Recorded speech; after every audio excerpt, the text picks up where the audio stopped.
Pennsylvania.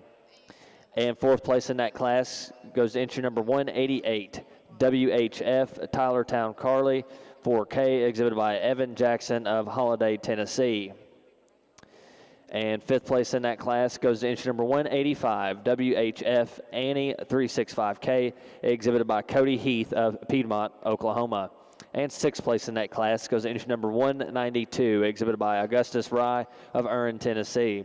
And seventh place goes to entry number 191, Abby Walbach of Smithville, Ohio. Again, congratulations to those exhibitors. And now in the ring will be the selection of your Division 5 champion female.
Third and final call, Class 104 of your belted Galloway females. Third and final call, Class 104.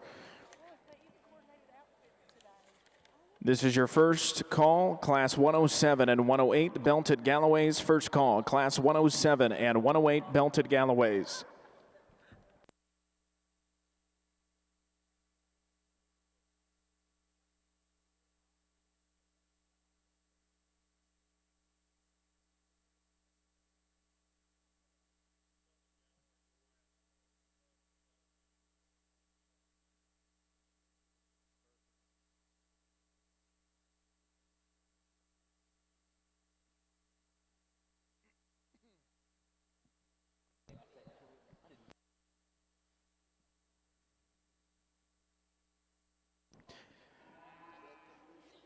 At this time, we'd like to recognize your junior belted Galloway judge today, Mr. John Sweeney. John and his wife, Kayla, and son, Jack, reside in Cedarville, Ohio. There they operate Sweeney Cattle, which focus on raising Angus show cattle. These cattle are marketed in conjunction with Kayla's family operation, Campbell Co., where John, Kayla, and Jack also help. Originally from Mitchellville, Iowa, John is a 2011 graduate of Iowa State University with a degree in ag business. After graduating, he started a career with the Landco Animal Health as a beef sales representative for Indiana and Ohio, where he currently works. John has judged many national, state, and local shows in over 10 states. Ladies and gentlemen, put your hands together and welcome our judge today, Mr. John Sweeney.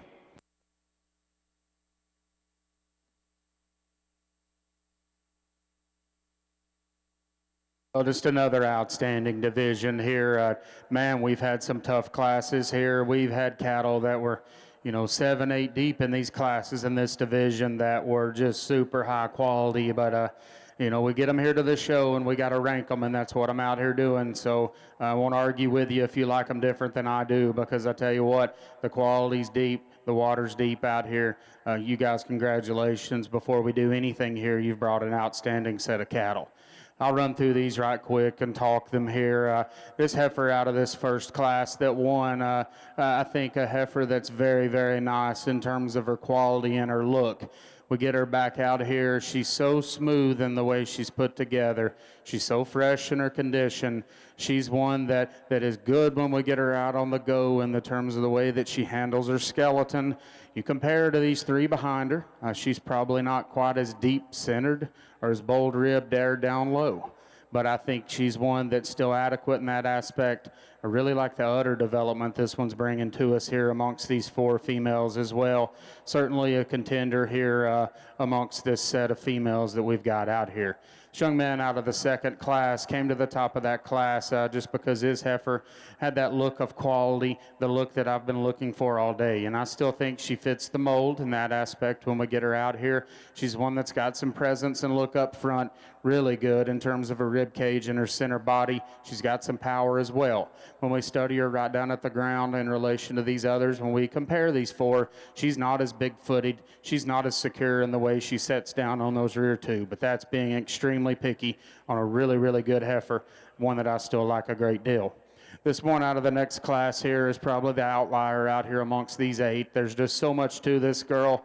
She's one that's got that presence we talk about. She's got some rib, but for me, it's when we set her in motion where she just really pulls away. She's so flexible. She gets out and takes such a long stride to have that much mass to go along with it. Just a super high quality female there out of that 3rd class. We wrap things up here with this final class in this division, this blazed face heifer. Just balanced. You look at this one and she's probably not the most of anything, but she's one that everything fits together on this one like it's supposed to. She's not the wildest looking one of these 4 we've got out here. She's not the longest or the biggest, but just very balanced, and I like that about her. We had some awfully good seconds over there behind them that I'm sure whichever one comes in here and plays for contention for reserve, we'll give them another look because the quality's that good, the competition's that stiff out here. Let's give these guys a round of applause, and I'll pick you some champions. 2nd call, Class 108, Belted Galloways. 2nd call, Class 108, Belted Galloways.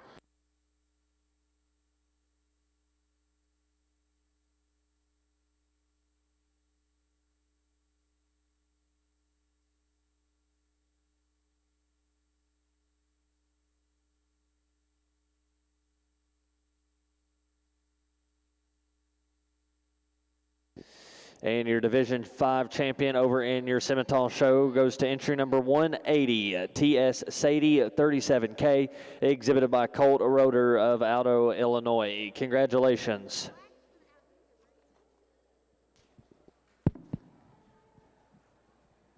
Apologize for the delay and the technical difficulties here to kick off your 2023 Junior Belted Galloway show. Certainly is my pleasure to be out here, and I think a nice trio of cattle and a good way to get started. And if I'm honest, I think a lot of give and take here in our top pair. Longer they're out here, the young lady brings us a nice May female here that gives us a really feminine look as you study her from the side. Love the shape to her face, long neck, smooth shouldered, opens up into a bold rib cage, and has got an incredible sweep underneath for this young age and this stage of maturity. Like this one in the design from her hooks to her pins, and in particular the advantage she has in the way her tail head ties into her hip. I'll be the first one to admit she needs to be intensified just a little bit in terms of her foot size and in terms of the shape to her bone, but I like this one's build for the long term. Young lady's done a nice job of getting her presented and shown. If you like them with a little bit more substance to them, you like the narrower belted heifer here in second. One that honestly hasn't wanted to act the best out here today, but you study her right there at the ground. She's got a huge foot, big bone, big body, kind of a female in her own right. To me, one that comes just a shot shorter from nose to tail. One that when you step in and study the cattle in terms of their shape to their forerib and the arch out of their upper rib, I'd like to see just a little bit more to this one in a comparative sense, but one that's got a lot of neat, bold pieces for the young lady to work with going forward. Round out the class with one that, you know, is a little bit more immature, if you will. I like this one in terms of her length. Long-necked, ultra-long spine. I'd like to see just a little bit more balance when you study this one in terms of her underpinnings and her rear flank, stepping behind the cattle, and this one just needs a shot more muscle. Quality trio and a nice way to start off our Belted Galloway show. 3rd and final call, Class 108, Belted Galloways. 3rd and final call, Class 108, Belted Galloways. And your Division 5 reserve champion Simmental female goes to entry number 139, Roxy's Mary 1509, exhibited by Tyler Miller of Atlanta, Illinois. Congratulations to those exhibitors. Now entering the ring will be Class 18.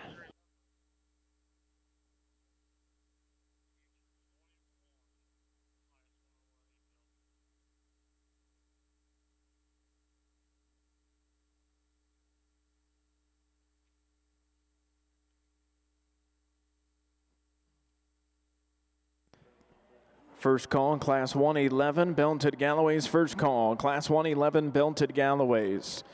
Belted Galloway, entry number 21 to the makeup arena.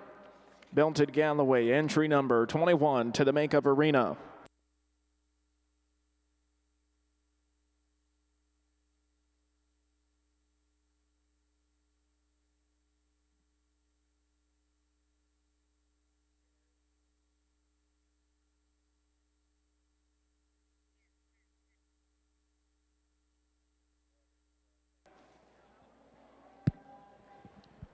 Just a single entry here in our second class of the Belted Galloway shows. Young man certainly done his homework. It's tough to have these young heifers like this broke and ready to come to town, and he's doing a good job out here getting this heifer through probably her first time through the ring. But a bold-centered, big-bodied kind of a female that's really complete in just her general design. Heifer to me that I think's got enough length and enough look and enough femininity for this young age out here. You know, I'd like to see her settle down just a shot. I'd like to study her how she goes just a bit better. My first impression out here is you'd like to redesign her just a shot in the way she handles her hock. Like to see her set down with just a little bit more cushion in the way she goes to the ground off of her rear pasterns. But again, an ultra complete kind of a female that the young man's done a whale of a job with. Please note your champion Division 5 brand-owned female goes to entry number 175, M2C Cheyenne 210, exhibited by Madison Metzger of Rockfield, Kentucky. Congratulations. Now entering the ring will be Class 18 purebred heifers over in your Simmental show. These heifers' date of birth range from October 3rd of 2021.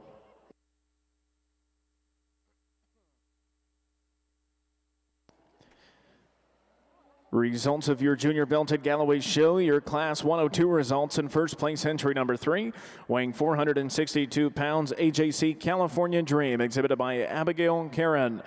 In second place, entry number 4, weighing 438 pounds, exhibited by Cora Barnard. In third place, entry number 2, exhibited by Carson Barnard. Your Class 103 results: in first place, entry number 5, weighing 430 pounds, Wagner Farms Lily, exhibited by Boone Rutan.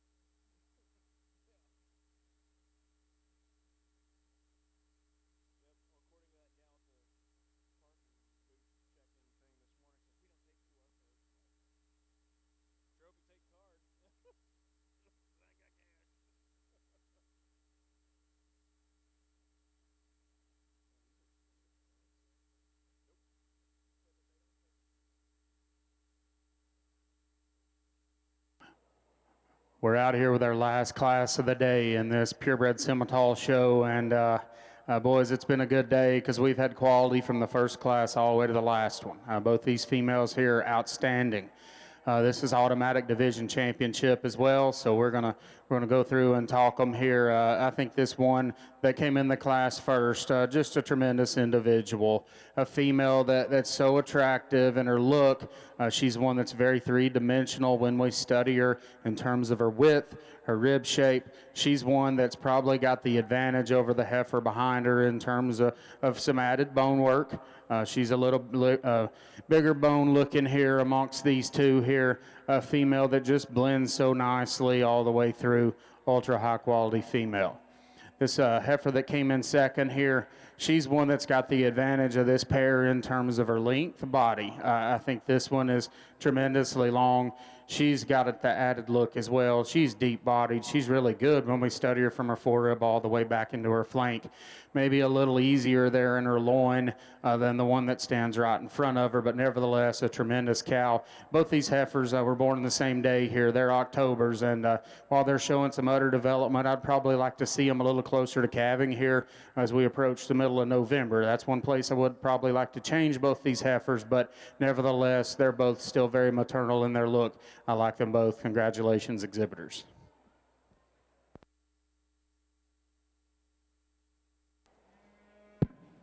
Another high quality pair as we progress through our Bell to Galloway show over here. And young lady brings us kind of a standout in this particular duo. When this heifer is parked, when the young lady tugs on that halter and gets her all put together is when she looks her best. One that gives you a really neat look up front, still smooth shouldered, ultra long spine from there back. That's something I really appreciate about this female. And with all that length, she's still able to balance up underneath, especially for a young calf, one that's got a tremendous amount of depth and symmetry as you study her there.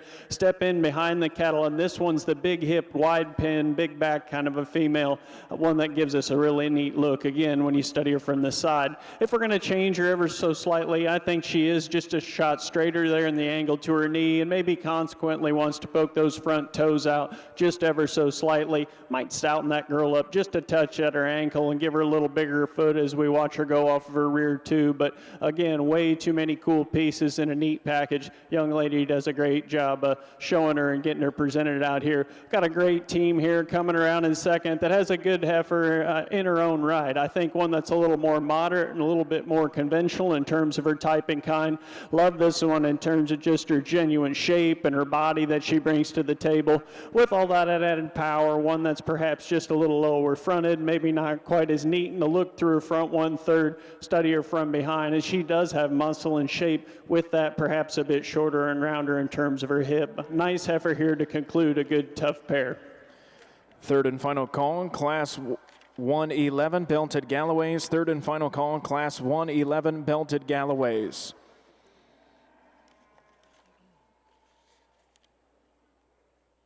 Results of Class 104 of your Belted Galloway show. In first place, weighing 603 pounds, is entry number 9, Oatley's Farm Gia 2L, exhibited by Olivia Oakley. In second place, entry number 8, weighing 570 pounds, Country Line Millie, exhibited by Mark Snyder. And placings over in your Simmental Heifer show are as followed for Class 18. First place in Automatic Division 6 champion, weighing 1627, goes to entry number 196, WHF Summer 005J, exhibited by Sarah Sullivan of Dunlap, Iowa. And second place in Class 18 in Automatic Reserve champion, weighing 1730, goes to entry number 197, WHF Summer 004J, exhibited by Ann Lawrence Allen of For Sales, Kentucky. Again, congratulations to those exhibitors. And now we will be selecting your grand champion purebred Simmental heifer. Again, we will be now selecting your grand champion purebred Simmental heifer here at the 50th Annual North American.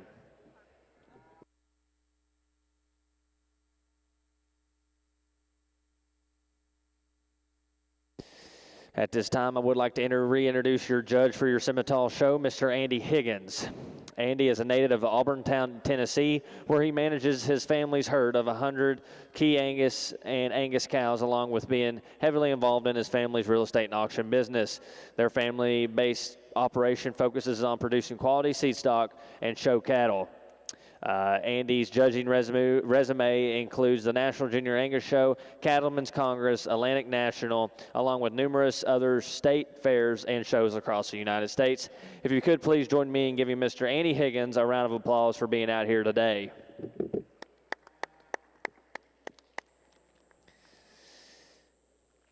If you could also put your hands together for your Simmental Junior Board for their help in the ring today. They do a lot for these juniors. If you could, give them a round of applause for your Junior Simmental Board.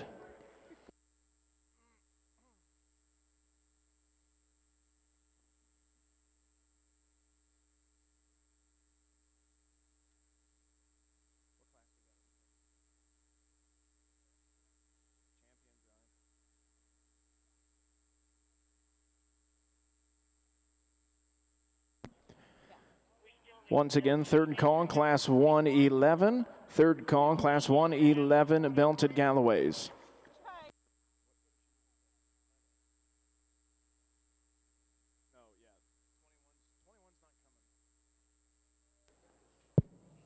a nice way to cap off our first division out here. I think 3 heifers in contention. Young lady here that won our first class, one that we talked already, was just so tremendously complete. Love the elegance, love the angularity, love the balance that she has from a side profile. As we talked already, one that could use just a shot more bone and foot, but I think she's sure young and one that's got some time to mature in that regard. I do like this one a great deal from the side. She beat a nice heifer there in class that's got a little bit more foot and bone, another one that's big-bodied, soft, and easy keeping. And then here out of our last class in this division, a heifer that's really long-bodied, one that's got so much look and eye appeal from the side. One I'd like to see get out and go and flex just a shot better when we set her in motion, but I like the pieces that she brings to the table. Let's put our hands together here for our first division. Congratulate these exhibitors, and I'll show you the 2 that I like best.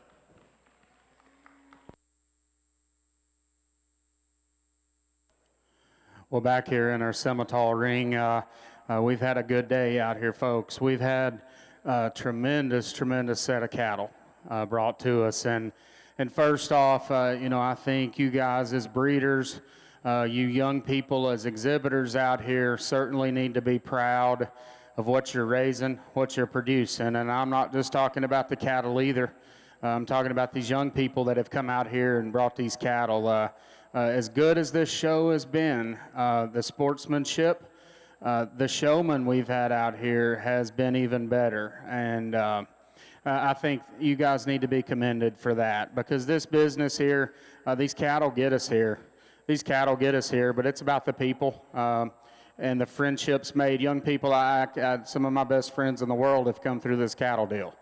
And we need not forget that. We all want to beat one another at the end of the day. Everybody wants to win, but only one can win. If you don't win, it don't mean you got a bad calf either. Let's not forget that. But folks, this has been just phenomenal out here today. The sportsmanship, the cattle, everything we've been through here all day long has been exceptional. And I think we need to give these guys a round of applause for that right quick. Everybody in the stands.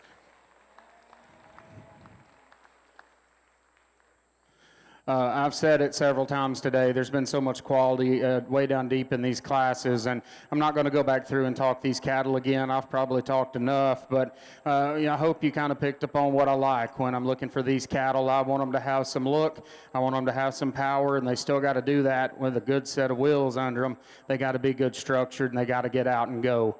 And I'm extremely happy with these division winners, these reserve division winners we've had out here. There's some cattle that are not out here that are every bit as good as these folks. It gets really close in a game like this. We're on the green chips, guys. It's a big deal, and don't forget that. So without any further ado, young people, thank you mama, thank you daddy when we leave here. Thank all the people that have helped you, because I know it takes an army back in the barns at home to take care of things. It sure does. So without any further ado, I'll show you how I like these cattle. This purebred Semitol show's outstanding. Let's give them one more round of applause.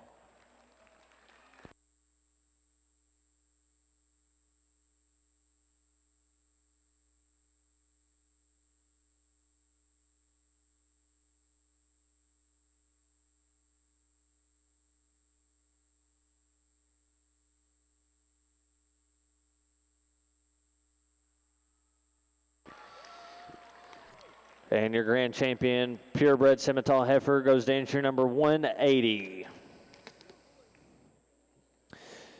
T.S. Sadie, 37K, exhibited by Colt, a rotor of Aldo, Illinois. Congratulations.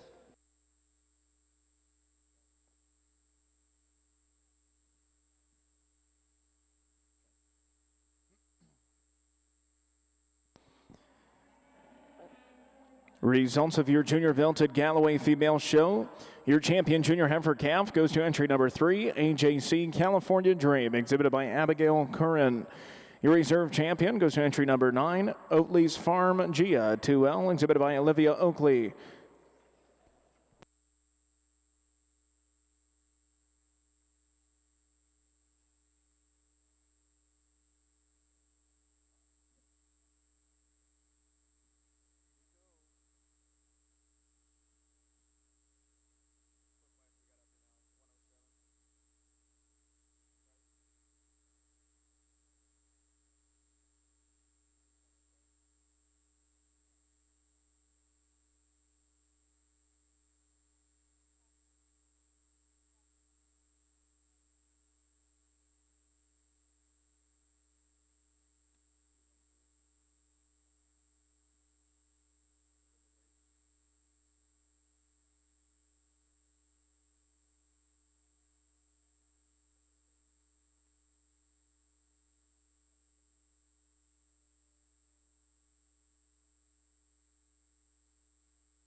And your reserve grand champion Simmental female today goes to entry number 92, JSUL Rosie 2637, exhibited by Zachary Buchanan of Waxahachie, Texas. Congratulations.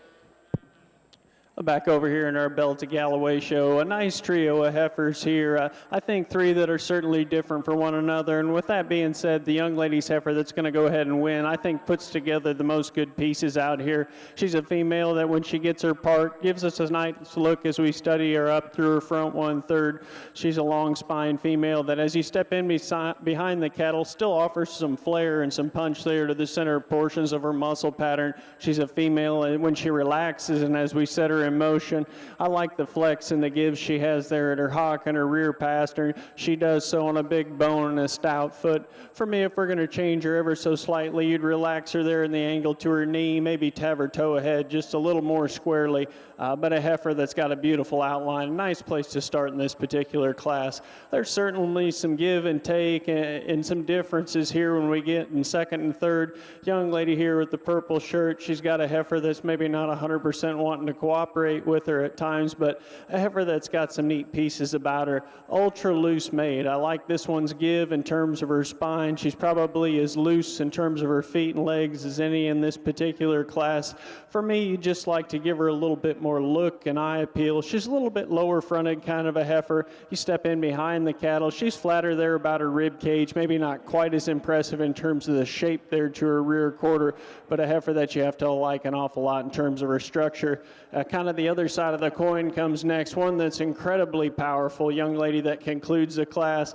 Tremendously big-backed and thick-ended female, really impressive in terms of her rib shape and the sweep she has there underneath. With all that added power and substance that she brings to the table, she's not quite as ladylike there in the shape to her face, perhaps just a little coarser in terms of her crest and her shoulder. A female to me, if we could refine her just a bit, you love all the bells and whistles she has in terms of mass. Really nice way to conclude this particular class. My compliments to each of these exhibitors. Results of Class 107 of your Junior Belted Galloway show. In first place goes to entry number 13, weighing 602 pounds, Eckelman's Arwen, exhibited by Kaylee Eckelman. In second place, entry number 14, weighing 618 pounds, Sunnybrook Cookie, exhibited by Meredith McBride. In third place, entry number 15, weighing 870 pounds, Sunnybrook Catahua, exhibited by the Sunnybrook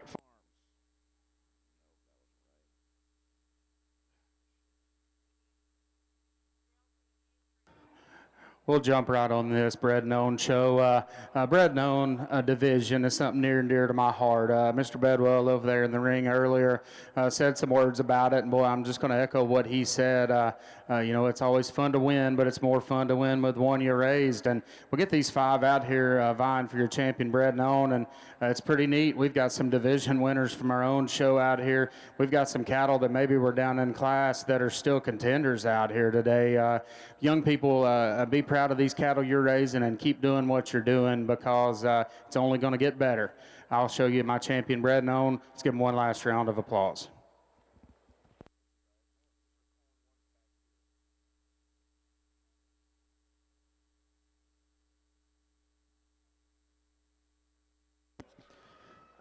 For first call, Class 112, 116, and 117 Belted Galloways. First call, Class 112, 116, and 117 Belted Galloways.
Congratulations to your grand champion bred and owned purebred Simmental female. Goes to entry number 132, Rocking P Built to Love, K67, exhibited by Josie Phillips of Maysville, Kentucky. Once again, congratulations all purebred Simmental exhibitors, and thank you for joining us here at the 50th Annual North American.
Another competitive class here, no doubt. Young lady with the blue bow here, excuse me, is going to go ahead and lead the charge for us, and I think she does so with kind of the combination female in this particular group. You step off to the side of the cattle, and you appreciate this one's strength in terms of the center of her spine. She's got a decided advantage over the heifer in second when you study her from hooks to pins. Female, when you set her in motion, has as much comfort and ease off of both ends of her skeleton as any in this particular class. Just like the way she proportions and balances out here, offers us some look and eye appeal while still having some substance and some body to her. Heifer here in second, a little different color, one that's certainly made just a shot different, one that's really long-bodied, really deep in terms of her center. I like that an awful lot about her. She gives us an easy keep and look here when you study her from the side. For me, I'd like to see her neck just shoot a little bit higher there out of the top side of her shoulder. Female, as you study her from hooks to pins, we'd like to just square her up in that regard. But again, one that's loose and big-bodied and bold-made. Nice heifer here coming out of second. Heifer in third, there's a lot of good that you can say about this female. Tremendously stout on the top side of her skeleton. She is just a shot better, and you study her in terms of her hip structure, a little leveler from hooks to pins, if you will, like their athleticism and the way she drives there off of her rear, too. I just like to reproportion this one just a shot, one that's a little shorter and plainer in the shape to her neck, maybe not quite as big and bold and deep in terms of her center body, but a quality calf that's got some really neat pieces to breed on, no doubt. Young lady here coming next does a whale of a job showing her heifer. She's getting every ounce out of her, and there's some things that this female does really, really well. I think she daylights the class in terms of just her overall length, like the performance that this heifer brings to the table. Long and strong in terms of her top line and in terms of the way she designed at her hip. We just need to see this one go with a little bit more comfort, one that wants to come up quite a bit shorter. And as you step in behind the cattle, she's probably the most disappointing in terms of shape. A female that's just a bit flatter there as you study her in the middle and lower portions to her rear quarter. We conclude the class with a quality heifer in her own right, one that's up-headed, tremendously tight-throated and tidy about her chest floor from their back, one that's really bold bold and sweeping in terms of her rib cage. For me, this one comes just a little bit frailer in terms of her structure. We just need to stouten her up there at the ground and just give her a little bit more substance to compete in a difficult class. But a very, very nice group out here. Let's congratulate all these exhibitors.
Prospect steers, this is your first call, Class 1 and 2.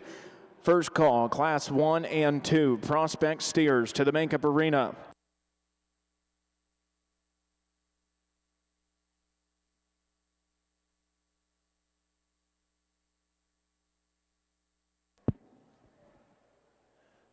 Another high-quality pair of heifers out here in contention in this particular division. Young lady with her heifer out of our first class. I think one that puts together a lot of neat pieces in terms of look and eye appeal and length and balance.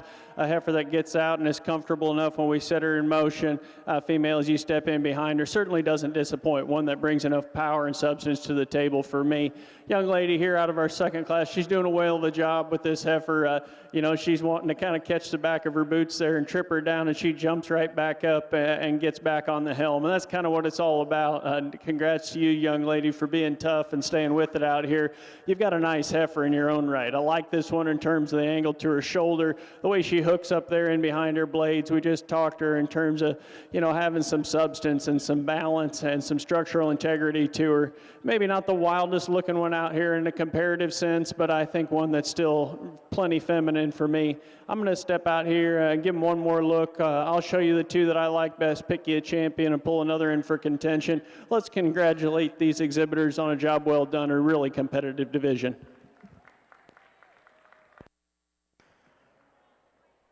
Second call, Class 1 and 2 Prospect steers. Second call, Class 1 and Class 2 Prospect steers.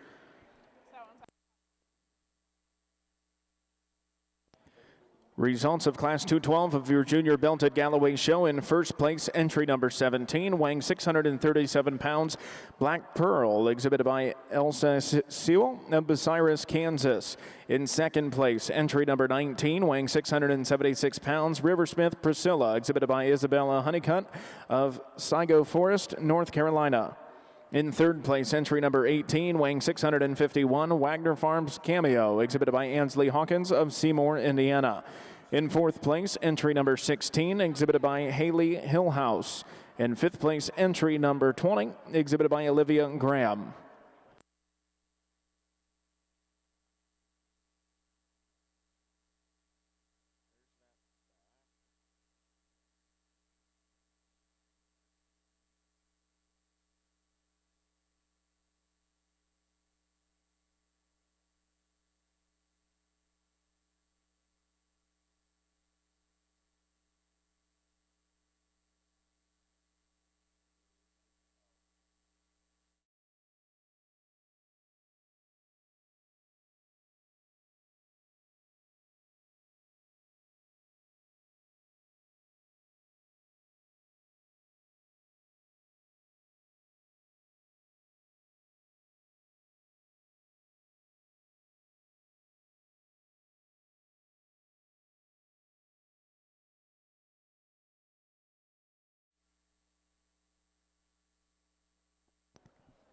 Third and final call, Class 1 and 2 Prospect Steers. Third and final call, Class 1 and 2 Prospect Steers.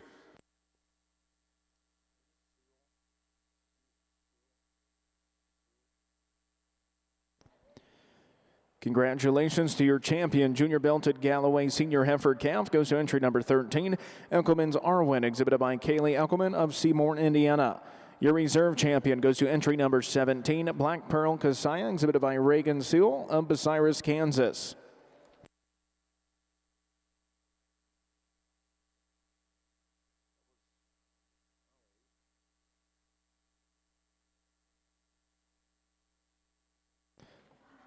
Third and final call, Class 112, 116 and 117, belted Galloways.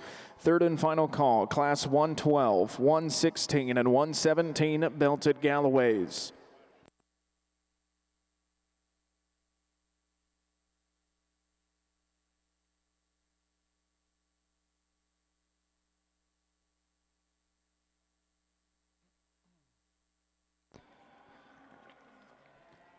First call, Class 120, belted Galloways. First call, Class 120, belted Galloways.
Once again, third and final call, Class 1 and 2 Prospect Steers. Entry number 23, Lillian McFarland to the makeup arena immediately.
Another really high quality class out here, and I think a pretty logical place to start in my mind.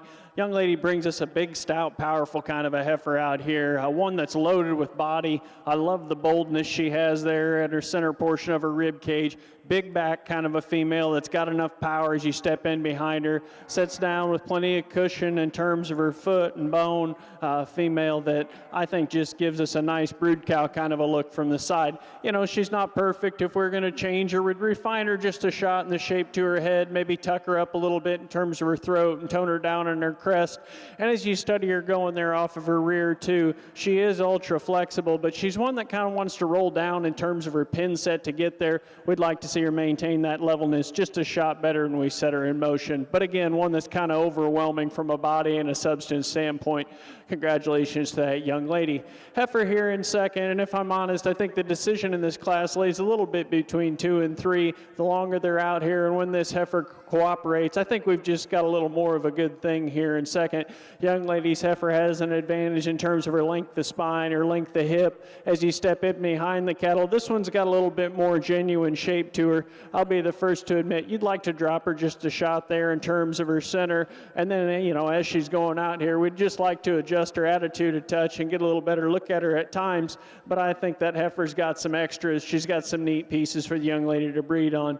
Heifer here in third is an intriguing animal, but one that's really bold in terms of her body, really ultra deep-sided. She's a moderate frame kind of a heifer, one for me that we just like to lengthen out and jack up just a touch. You step in behind the cattle, and she's one that's a little more disappointing in terms of her pin width and where those pins tie into her hip. We'd like to redesign her in that way, but one that's ultra loose made, ultra easy keeping.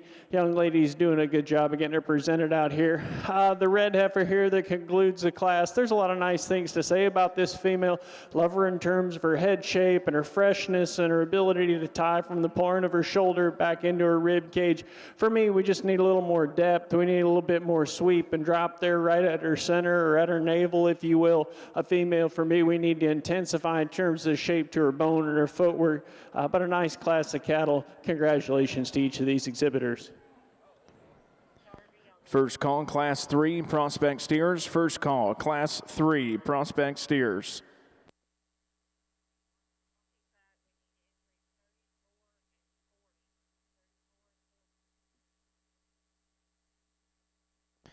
Belted Galloway entry numbers 34 and 40 to the makeup arena.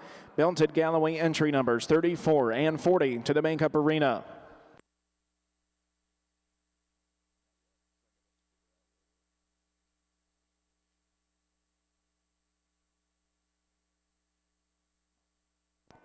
Third and final call, Class 120, Belted Galloways. Third and final call, Class 120, Belted Galloways.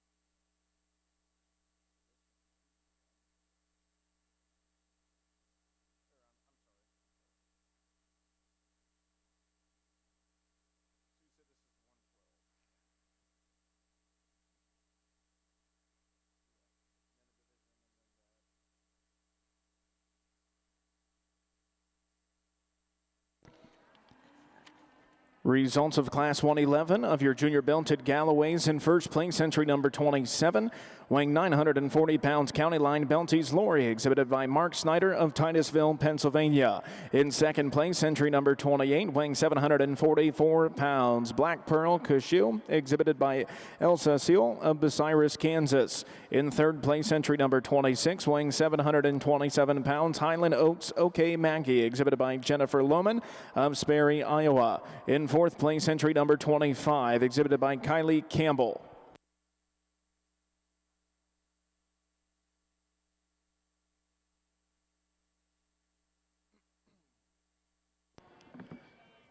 Results of Class 112 of your junior belted Galloways. In first place, entry number 29, weighing 1,147 pounds, HFB Vanna, exhibited by Mark Snyder of Titusville, Pennsylvania.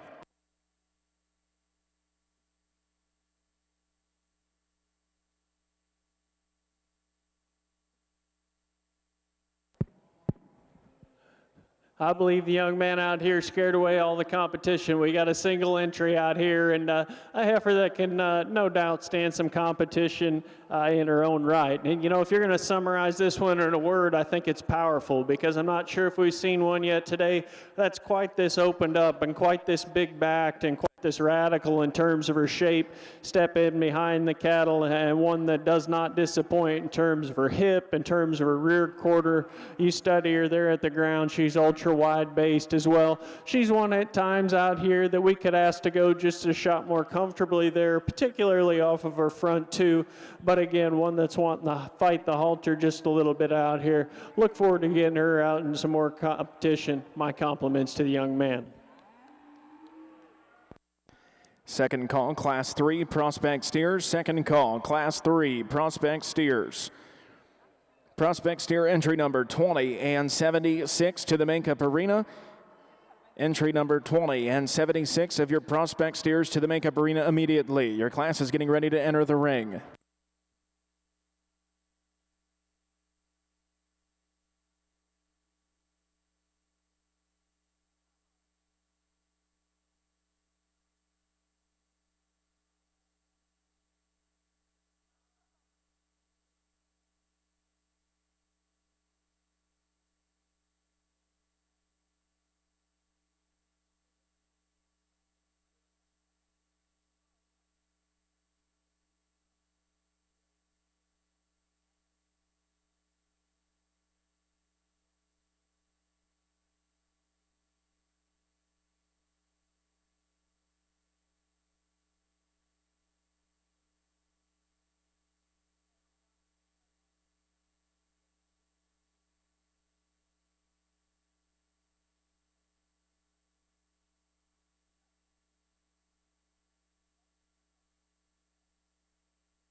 First call, Class 127 and 128 belted Galloway steers. First call, Class 127 and 128 belted Galloway steers.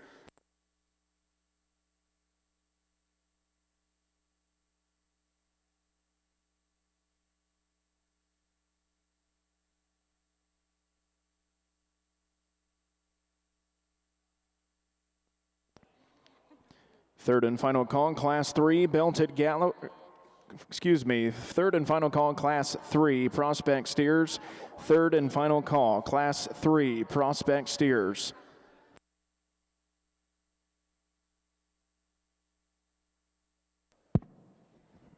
Another quality division out here. Two heifers in contention that are certainly different in terms of their type and kind.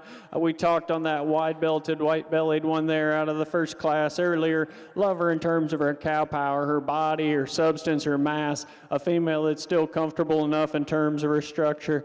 You know, on a comparative basis, not the wildest fronted one that we've seen here today, but she matches it from there back. I think that's a pretty minor criticism on a high-quality female. Powerfully constructed heifer here comes out of our second class. We just got done talking to her and told the young man I think she just wanted a friend out here because she's acting quite a bit better for him, doing a whale of a job of getting her exhibited. Three-dimensional kind of a female that's just cracked wide open in behind her blades. Big back, thick-ended, one that's maybe just a little lower tying, maybe not quite as comfortable off of her front two. We got done describing that just a minute ago, but one that is truly impressive in terms of her three-dimensional quality. I'll put the mic down and show you the two that I like best, but let's congratulate these juniors on all their hard work.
First call, Class 4, Prospect Steers. First call, Class 4, Prospect Steers.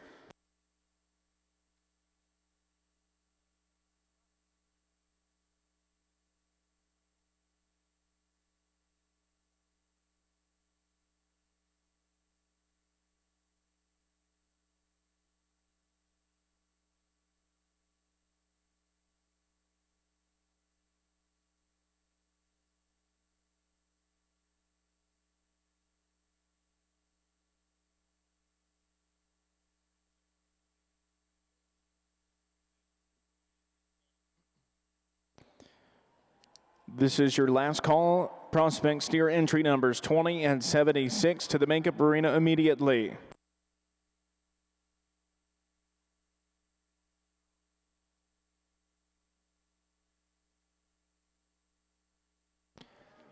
Last call for belted Galloway entry number 34. Last call, entry number 34 of your belted Galloways.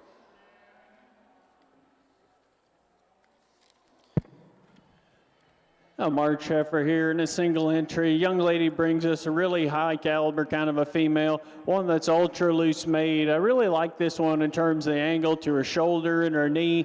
A female from there back that's got plenty of power and shape as you study her in behind her blades and down her top. Big-bodied female that goes good there off of her rear too. Got plenty of flex and cushion at her hock and her rear pastern. Sets down on a high-quality foot as well. You know, if we're going to change this female just ever so slightly, I think we'd rein her back just a touch in terms of her condition. Maybe one that's got just a little bit more grease there on her front 1/3. One that's maybe not quite as neat in terms of her pones, but underneath that, I think still a quality heifer that's ultra flexible, ultra high quality in her own right. Look forward to getting her out here in some more competition.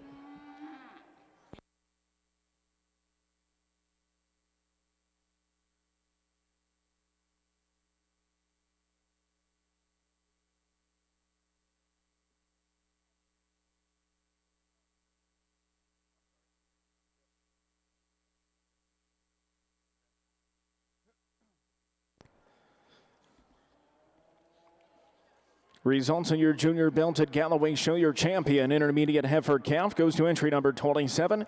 County Line Belties Lori, exhibited by Jennifer Lowen of Sperry, Iowa. Your reserve champion goes to entry number 28. Black Pearl Cashew, exhibited by Elsa Seal of Bucyrus, Kansas.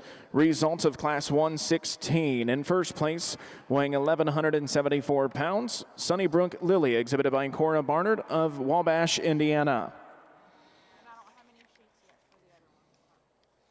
This is your third and final call, Class 127 and 128, belted Galloway steers. Third and final call, Class 127 and 128, belted Galloway steers.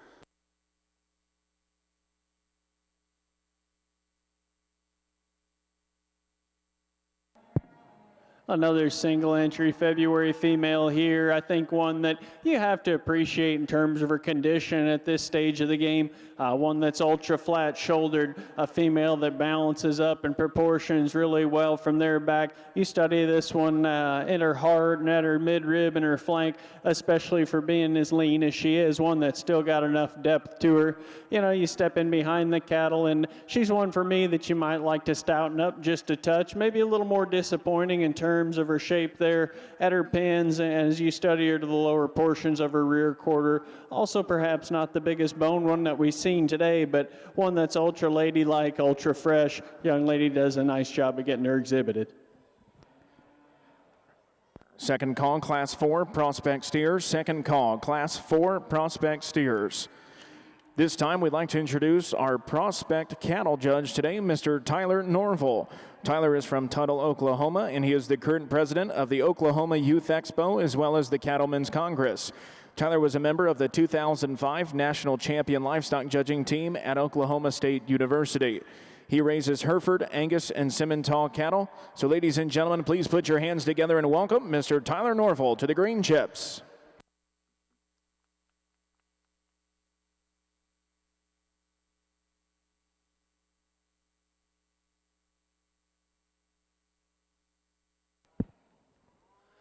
Well, it's a real honor and pleasure to get to be here at the North American. And I know it's been a long day so far, so we're going to move through these efficiently, but yet give everybody a good look. And we got a pair of young men that got a pair of really nice Charolais influence steers here to start our class, and they're very different in type and kind.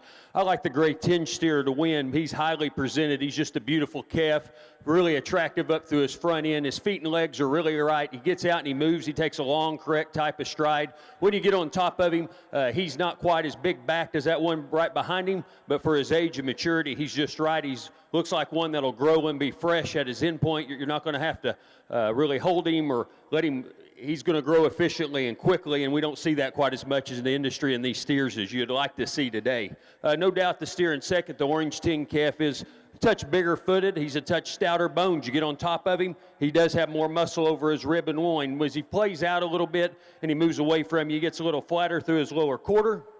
And he's one that's fighting the halter really hard today. I'm sure this is his first time to be shown, but he don't want to get out and move quite as correct out of his hip and hind leg compared to the steer that wins the class. I think the gray steer that comes third has a really bright future. This is a good-bodied calf that's really immature in his muscle system. I think as he continues on feed, he's going to stouten up and widen up and be more and more competitive. I like him on his feet and legs, but today, young man, we just need more real shape and dimension compared to those two in front of him. Then we get into a pair of the lighter muscled steers here in 4 and 5. I like the solid black steer to go fourth. He's just a touch better bodied, just a touch more dimensional today, although he is the frailest bone and smallest footed steer in the particular lineup. Then the black and white steer that's going to round the class out. I like his length of front end, his length and extension in general. We just need more dimension to go with that length of body. Congratulations to each of these exhibitors as we get started in our prospect show this evening. Results of Class 117 of your belted Galloway show. In first place, entry number 34, Bama Belties Jody Joy, exhibited by Olivia Graham.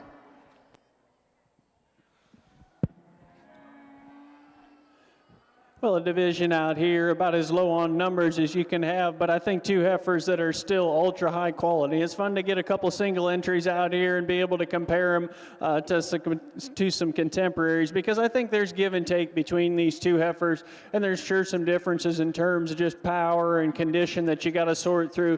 Young lady's heifer here out of the first class, one that's highly presented, one that kind of gives you an overwhelming look when you study her from the side profile, as we already talked, one that's really impressive in terms of her shape, in terms of the quality that she has there in the center portion of her body. Big back, thick-ended, square hip kind of a female that kind of takes it up a notch in terms of her bone, in terms of her foot shape. We talked already, you know, with some of that mass, I think some of that's coming from her condition. That's a female we need to lean up just a shot, and that's where this heifer here out of the second class does have a bit of an advantage. I love this one's freshness. Beautiful there, just in terms of her front 1/3, skinny necked, flat shouldered, a female being leaner. She's still really good in her heart and her midrib and her flank, one that's appropriate in terms of the angle to her structure. The question for me, and just in a comparative sense, does this one have enough? You step in behind her, she's maybe not quite as impressive in terms of her muscle pattern and just her overall width and power.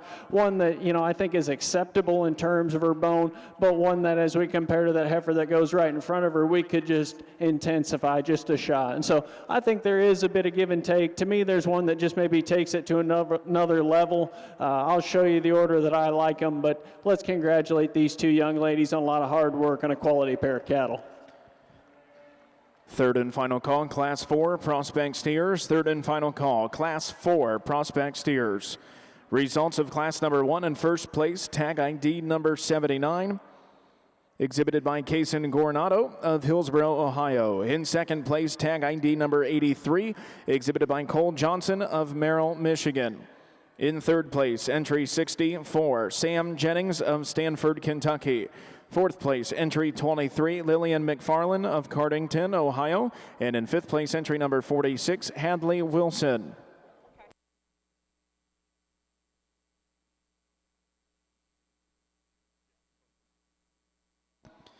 Congratulations to your champion junior heifer of your junior belted Galloway show. Goes to entry number 33, Sunnybrook Lily, exhibited by Cora Barnard. Your reserve champion goes to entry number 34, Bama Belties Jody Joy, exhibited by Olivia Graham.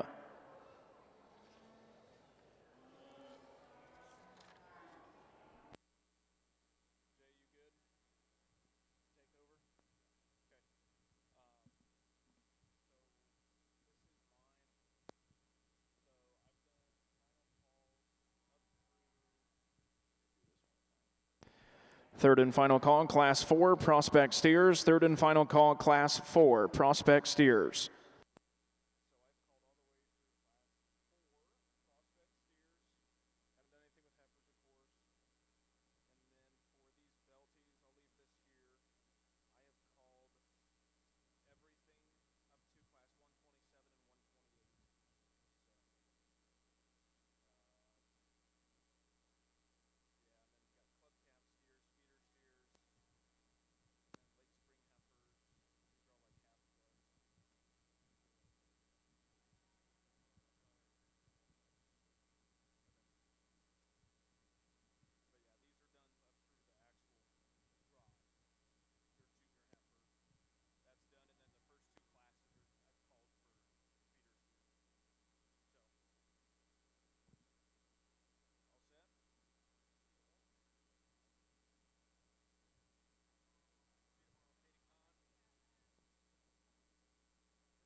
Another nice pair. I believe the young lady said these were November females, and a pretty logical place to start off in my mind. Young lady brings us one that's really highly presented, really highly shown.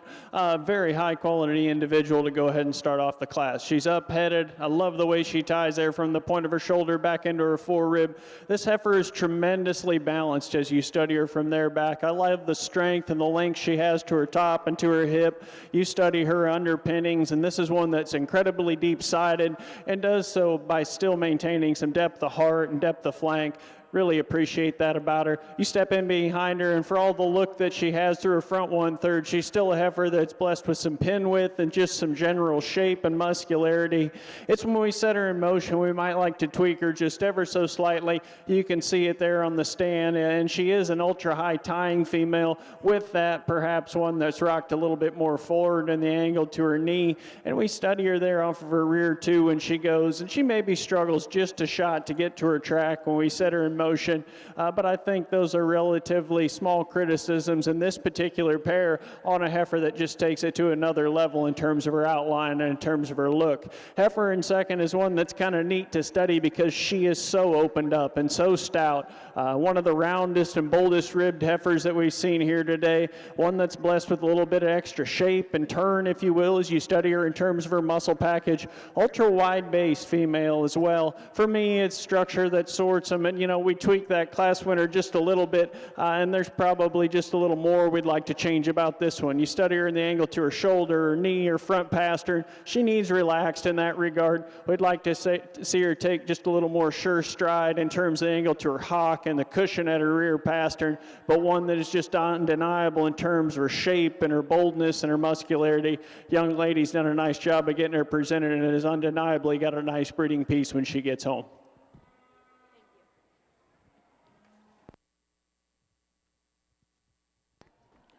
And the winner of Class 120 on the Belt of Galloway side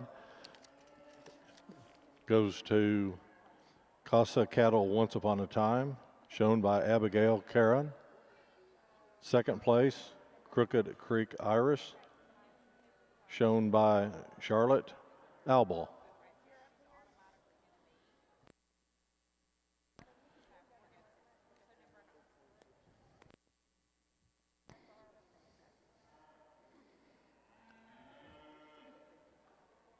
We are now ready to select Grand Champion Belted Galloway Heifer.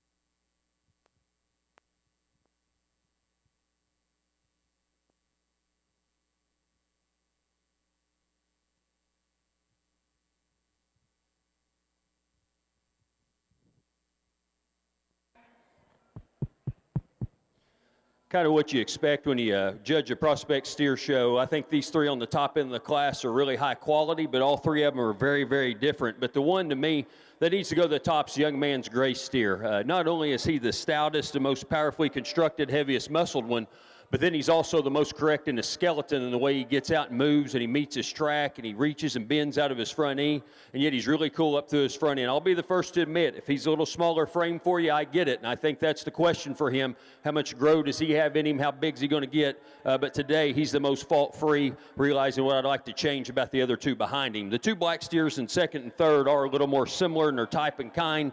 Both of them really long-bodied, well-presented, hairy calves that are big-footed and stout-boned. I like the young man steer to go second. To me, he's more correct in his shoulder and knee structure. He gets out and takes just a touch more flexible stride, especially in his hock and pasterns. And then you really study him. He's stronger out of his shoulder. They're over his rib and loin compared to the one in third. Now, where we'd like to change his calves in his hip, we'd like to level him from hooks to pins just a bit. When he travels away from you, for as big-topped as he is, I wish he had a touch more base width. That's a really nice functional kind of calf to go second.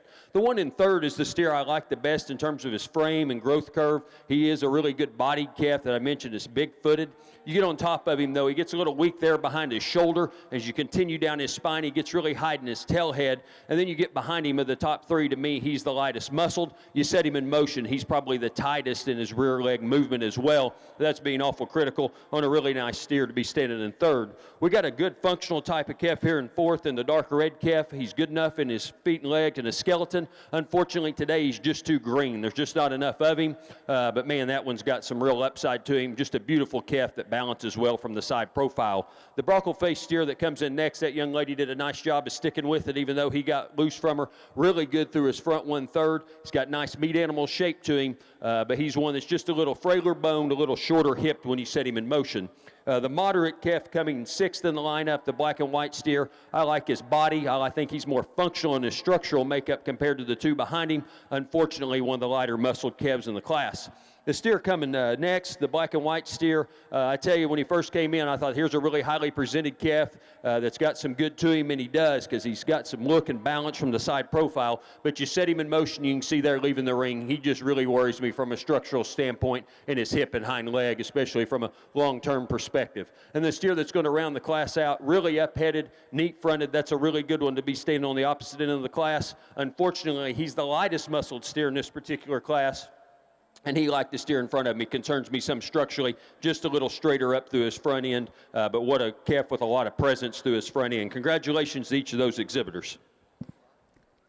And the winner of Class 2 Prospect Steers, exhibitor 119, Braden McConnell from Richmond, Ohio. Second place, exhibitor 78, Kason Giardino from Hillsboro, Ohio.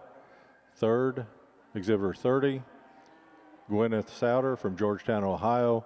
Fourth place, exhibitor 104, Rosalind Alball from Waterloo, Indiana. Fifth place, exhibitor number 10, Emmeline Cragen from Martinsville, Indiana. Sixth place, exhibitor 20, Mason McFarland from Cardington, Ohio. Seventh place, exhibitor 61, Tyler Bobo from Springfield, Ohio. Eighth place, exhibitor 76, Colton Kearns from Union, Kentucky. We're now ready for Class 3 Prospect Steers.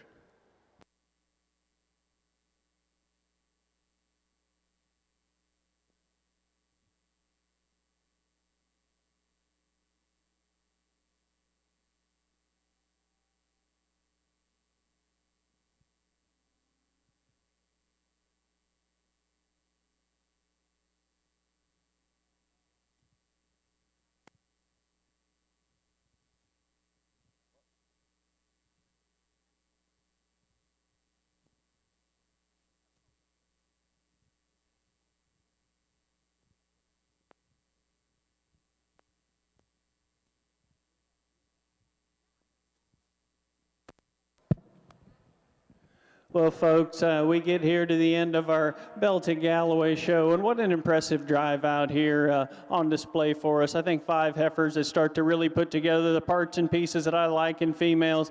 You know, I think where we could in these particular classes, how we got cattle that were feminine and sound structured, still had some body and still had some substance to them. I think it's important that these show heifers look like show heifers, but at the end of the day, they got to go home and make cows. And, you know, I think each and every one of these out here, our class winners and our respective seconds, have a bright future in that regard. So my compliments to these exhibitors in that sense. Good luck to you as you go forward and make mating decisions with these females. I've been very pleased with the exhibitors out here. The showmanship, the presentation is awesome. You get out here on the green chips, you know it's going to be, but really a heartfelt congratulations to you Belta Galloway exhibitors on the shape that these cattle came in out here. It's been a lot of fun sorting through them. There's certainly some differences out here in the lineup. You know, I respect everyone else's opinion, but today it's mine. I'll show you the order that I like. I'm a champion in reserve. I think there's one out here that kind of sticks out in my mind. Maybe gets a bit closer there for reserve after that. But with that, I'm going to set down the mic. I know it's been a long day. I know there's a lot of showing left to do, but let's show our appreciation to these kids for the job they've done. Give them a nice big round of applause.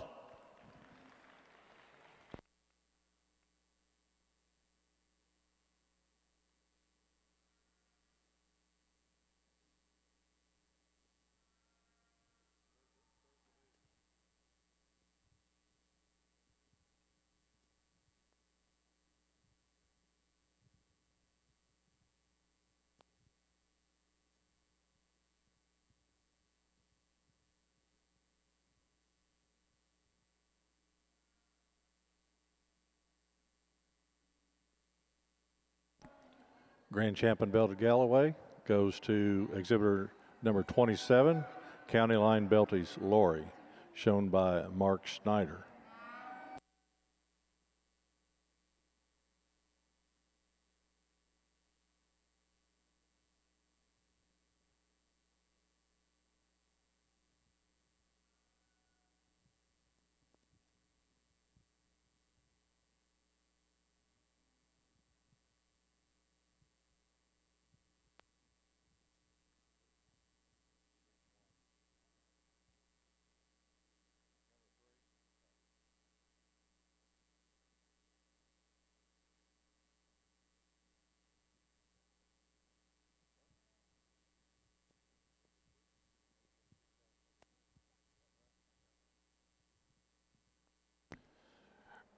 Reserve champion Belted Galloway goes to exhibitor number 3, AJC California Dream, owned by Abigail Karen. Congratulations. That concludes our Belted Galloway Heifer Show. We're going to take a little break, and then there will be a Belted Galloway Steer Show.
I think this pair of black steers have to make their way to the top of the class because they're the ones that are just a touch more functional in their structural makeup compared to, in particular, to the ones in third and fourth.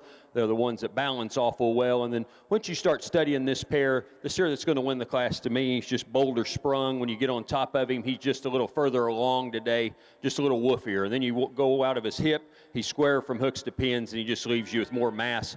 And I, too, give him a slight advantage in terms of the way he handles his shoulder and knee, and then blends better down his spine. Now, I think he has that advantage because he is a touch shorter bodied. I like the steer in seconds, length of body better. I like how well the steer presents himself to his front 1/3, and I love his length of spine. He is a calf when you get on top of him, though, because he is so long spine. He does get a little weak behind his shoulder. He wants to get his tail head up just a bit and maybe not quite as true moving out of that front end. And then you get on top of him today, he gives up a little bit of that extra mass and width. But, you know, a year from now, I think that pair could definitely be switched, or 6 months from now or 8 months from now down the road as they have more feed. But today, I think they're just more product in the steer that's just a little better up through his shoulder and front end, and the calf that wins. The black and white steer that comes third is really impressive in terms of his overall mass and width down his top and through his hip and quarter. Now, when he moves away from you, for as wide as he is up top and in his pins, he wants to travel pretty narrow at the ground. And he's one that just doesn't really blend together well for me. He's just a little piecey because he's really neat-necked and up-headed. And then he's big-backed and big-hipped. But when you set him in motion, he's got a little extra set to his hock and wants to get that hind leg up underneath him more than you'd prefer. But that's a really quality calf to be in third. The steer in fourth, no doubt, is more similar to the ones in first and second from a silhouette and presentation standpoint. Really neat up through his front end. This guy's got some meat animal shape to him as well. Unfortunately, the top four, he concerns me the most structurally off both ends of his skeleton. He's a little straighter up in his shoulder, a little too straight in his hock. I think a really functional calf to come here in fourth. I think you'd take a whole bunch of feeder calves that look like this, good-bodied, good enough muscled, but just doesn't have that added show ring presence, that added foot and bone compared to those in the top end of the class. And almost the same exact thing can be said about the bald-faced calf here in sixth. Great body, great muscled. Unfortunately, he's just not as sound as the steer directly in front of him. That's why he went in sixth. The red steer coming in seventh, really a long-bodied, extended steer that's really youthful in his overall condition. I think he's got better days ahead of him. Unfortunately, he's one of the lighter muscled steers in the class, and he doesn't really ever sit down on that rear right pasture, and I'd like to change him there. Then the pair of shorthorn influence steers, they're going to round the class out. Both of them are good bodied. The one that comes in eighth just has an advantage, a muscle advantage over the one in ninth, but both of them go eighth and ninth for me because of their lack of structural integrity. Both of them are just a little off in their hip and their hind leg and the way they move about the ring. If we could change him there, no doubt that pair could move up. And the steer that rounds the class out, you know, not only is he a little straighter in his hock, but he's just the lightest muscled steer in this particular lineup.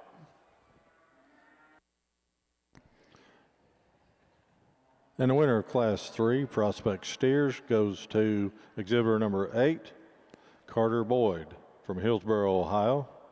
Second place goes to exhibitor 13, Carson Oliver, Bellevue, Florida. Third place goes to exhibitor 52, Bowen Evers, Middlebrook, Virginia. Fourth place goes to exhibitor 62, Farrah Hedinger from Vevey, Indiana. Fifth place goes to exhibitor 27, Dalton Gibson from Summitville, Indiana. Sixth place, 105, Isabella Albal from Waterloo, Indiana. Seventh place, exhibitor 22, Allison Stamper from Cardington, Ohio. Eighth place, exhibitor 31, Adeline Riebling from Elkton, Michigan. Ninth place, exhibitor 21, Lauren McFarland from Cardington, Ohio. We're ready for class number 4.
really nice class that comes together pretty logically for me. This calf here hit the ring, and I thought this one's going to be tough to beat. He just got better the longer he was out here for me. This thing has so much presence up through his front end and his head and neck. I love the way his neck comes out of his shoulder, then he blends just awesome down his top line and out of his hip, and then you get on top of him. He's just so powerfully built, and you set him in motion. He's probably as sound as anything in here. Maybe the only thing that throws him off out here is the way his tail is today, his switch. But anyway, that's a really, really good calf that I like a great deal.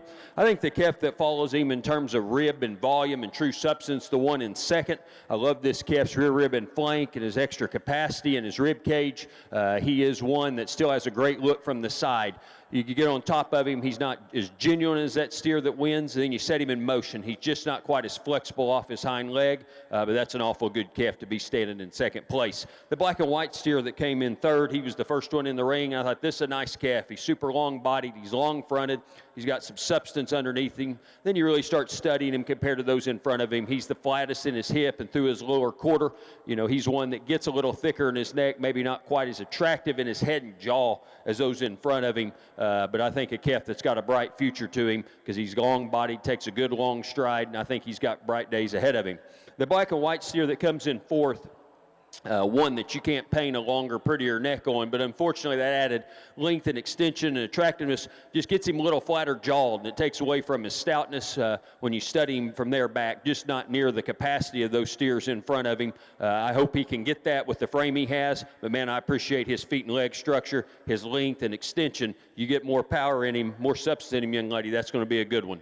The young man that comes in fifth is one that probably is a little bigger bodied and stouter boned. I like his frame better compared to the one in front of him. Unfortunately, when you set him in motion, he's just too short strided off that hind leg for me, a little straighter up in his shoulder. That's why he's got to go in the 5-hole out of a nice top 5 steers in this particular class. Young man's calf coming next, the socket-legged steer, a great bodied calf, a lot of depth, a rib in this sucker. Unfortunately, he just doesn't balance the best. He doesn't have the added eye appeal and attractiveness we're looking for in these prospect steers this evening. The black steer that comes next, moderate, really heavy muscled. If you like muscle, you'll appreciate this calf. Unfortunately, just need a little more structural correctness to go along with it, need a little more eye appeal. Then the steer that comes next, I believe 8th place in class, a lot of length and extension in this guy, just need more muscle to go along with that length, and the calf that's going to round the class out, a nice bodied calf that ought to be a real efficient feeder for the young men. Man, he just concerns me the most from a structural standpoint in this particular class. Congratulations to those exhibitors. Really nice calf on the top end of that class.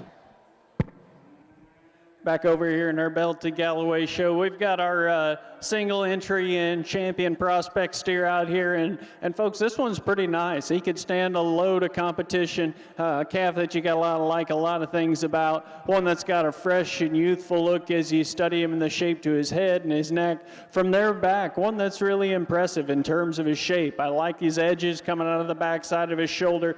Big loin, big hip kind of a calf. One that's got some added bone and foot size to him. He's not the deepest flanked one, you know, you've ever seen, but that calf's got a lot of days on feed in front of him. Young lady's doing a good job of managing a steer that I think has had enough today. I think he's ready to go to the tie-outs, but she's getting every ounce of it out of him out here. Congratulations to her. This is our champion prospect. Let's show him a nice round of applause. And champion feeder steer on the Belted Galloway side goes to entry number 2, Sunnybrook Ernie, owned by Meredith McBride. Congratulations. We're ready for class 128, finished steers on the Belted Galloway side. Placings for class 4 on the feeder, on the prospect steer side. Entry or exhibitor number 1, or place number 1 goes to exhibitor number 12, Matthew Cox from Franklin, Ohio. Second place goes to exhibitor 51, Maddie Evers from Middlebrook, Virginia. Third place goes to exhibitor 24, Liberty Glazer from Waynesfield, Ohio. Fourth place goes to exhibitor 107, Emily Hauer from Big Prairie, Ohio. Fifth place goes to exhibitor 59, Peyton McAllister from Bethel, Ohio. Sixth place goes to exhibitor number 1, Caden Gardner from West Alexandria, Ohio. Seventh place goes to exhibitor 26, Kaylee Glazer from Waynesfield, Ohio. 8th place goes to exhibitor 28, Kaylee Eckelman from Seymour, Indiana. And 9th place goes to exhibitor 100, Weston Hoddenscheid from Kenton, Ohio. We're now showing class 5 on the prospect steer side.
This is your only class, so I guess your champion in reserve in your market steers here in your purebred show. A young man's calf that's going to go ahead and win the class. He's a little bit different color out here, and I think he's just a little bit different kind, and that's what kind of propels him to the top spot. He's the combination calf in my estimation, one that still gives you a show steer look as you study him through his front 1/3. He's choke necked. He's a calf from there back that's strong in terms of his top line. You get your hands on him, you appreciate his degree of finish. He's one that handles with enough condition to, get up there in grade choice. One that's a big-bodied calf, and I think where he separates himself is when you step in behind the cattle. This one's just simply got more muscle, more width, more base width. You study him at his chest floor, you study him going away from you. I think there's just a little bit more substance there, and one that sure paints you a show steer picture from the side profile.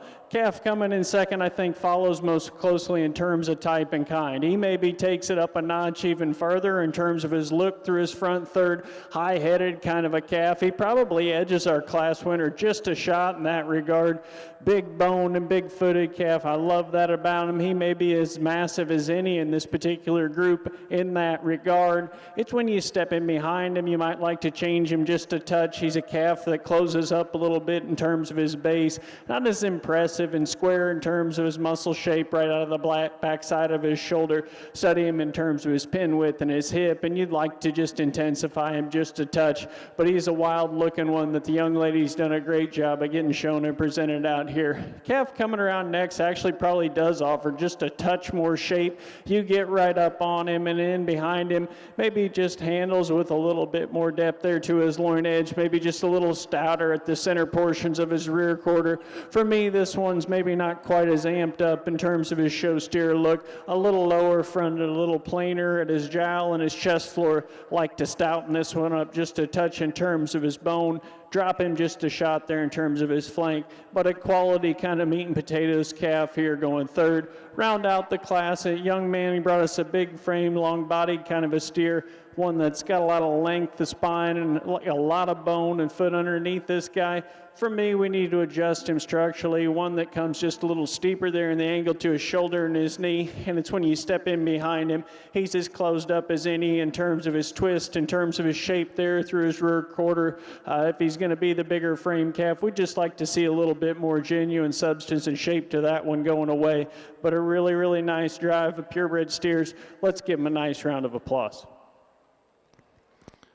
And the winner of Class 128 finished steer on the belted Galloway side goes to Gypsy's Cowabunga, owned by Tanner Dwyer.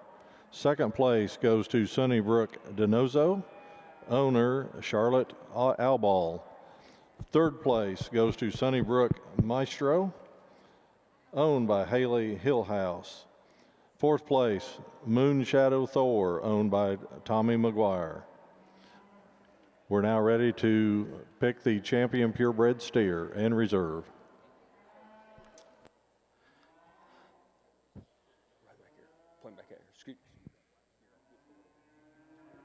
Hey, this is an awesome class to judge. There are a lot of differences in these cattle, and I think second through fifth and sixth is really close in a lot of differences, but this black steer, I think, needs to win because he's the one steer out here that's got muscle and power, even though he's not the heaviest muscled or the most powerful. He's got more than enough.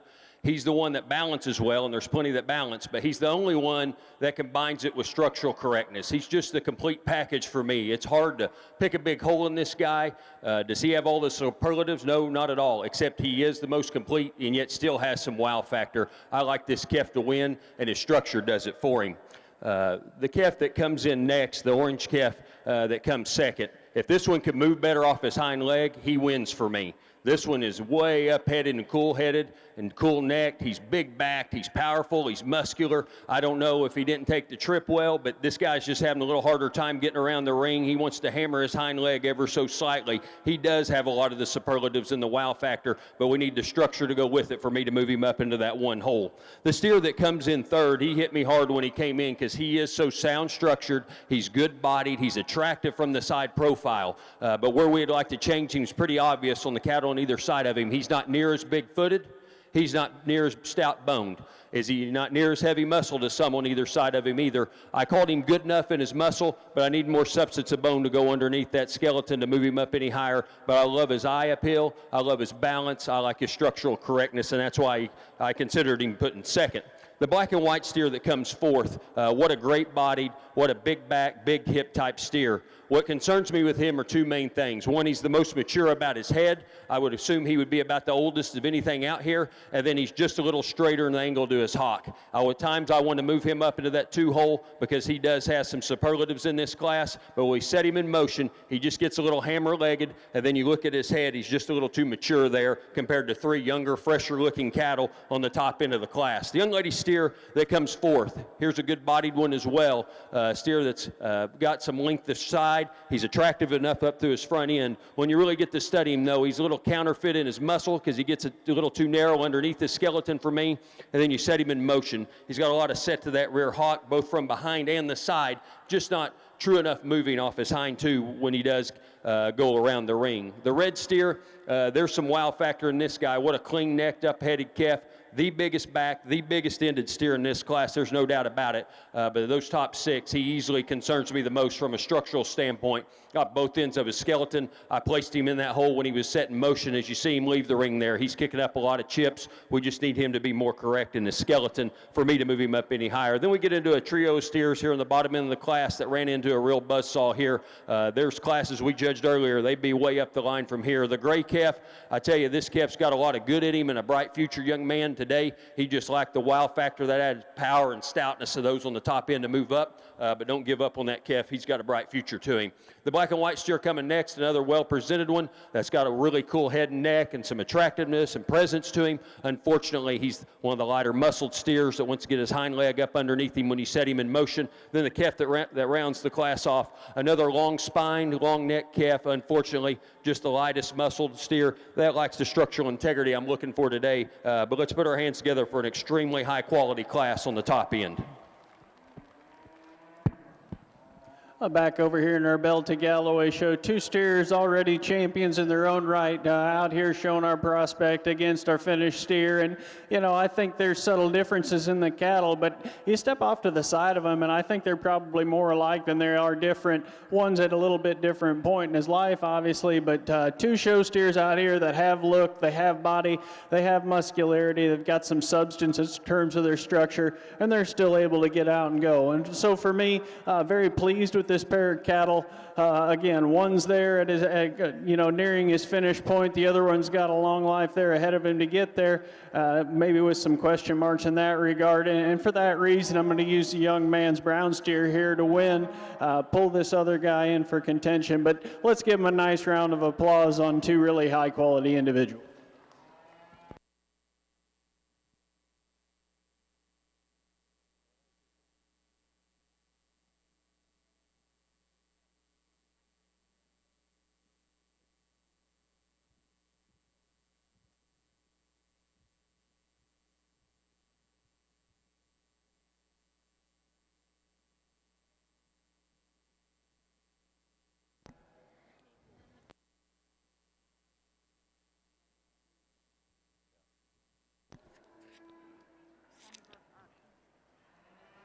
And Grand Champion steer goes to entry 59, Gypsy's Cowabunga, owner Tanner Dwyer.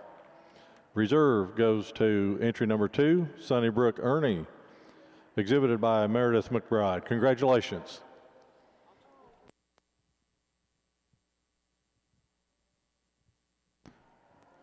Placings in Class 5, Prospect Steer class.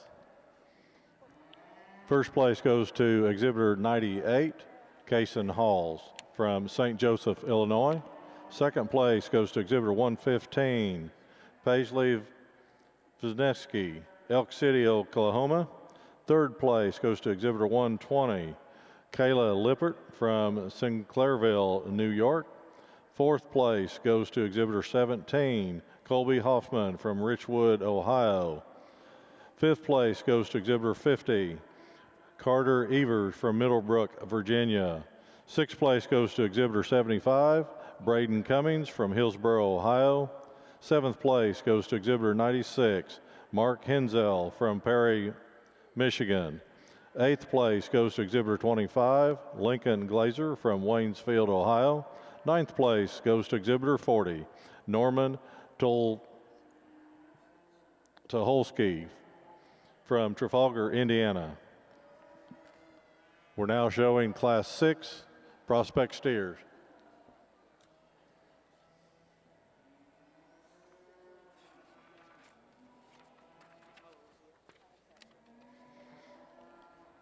On the Bell Galloway side, we are showing percentage steers, club calf steers.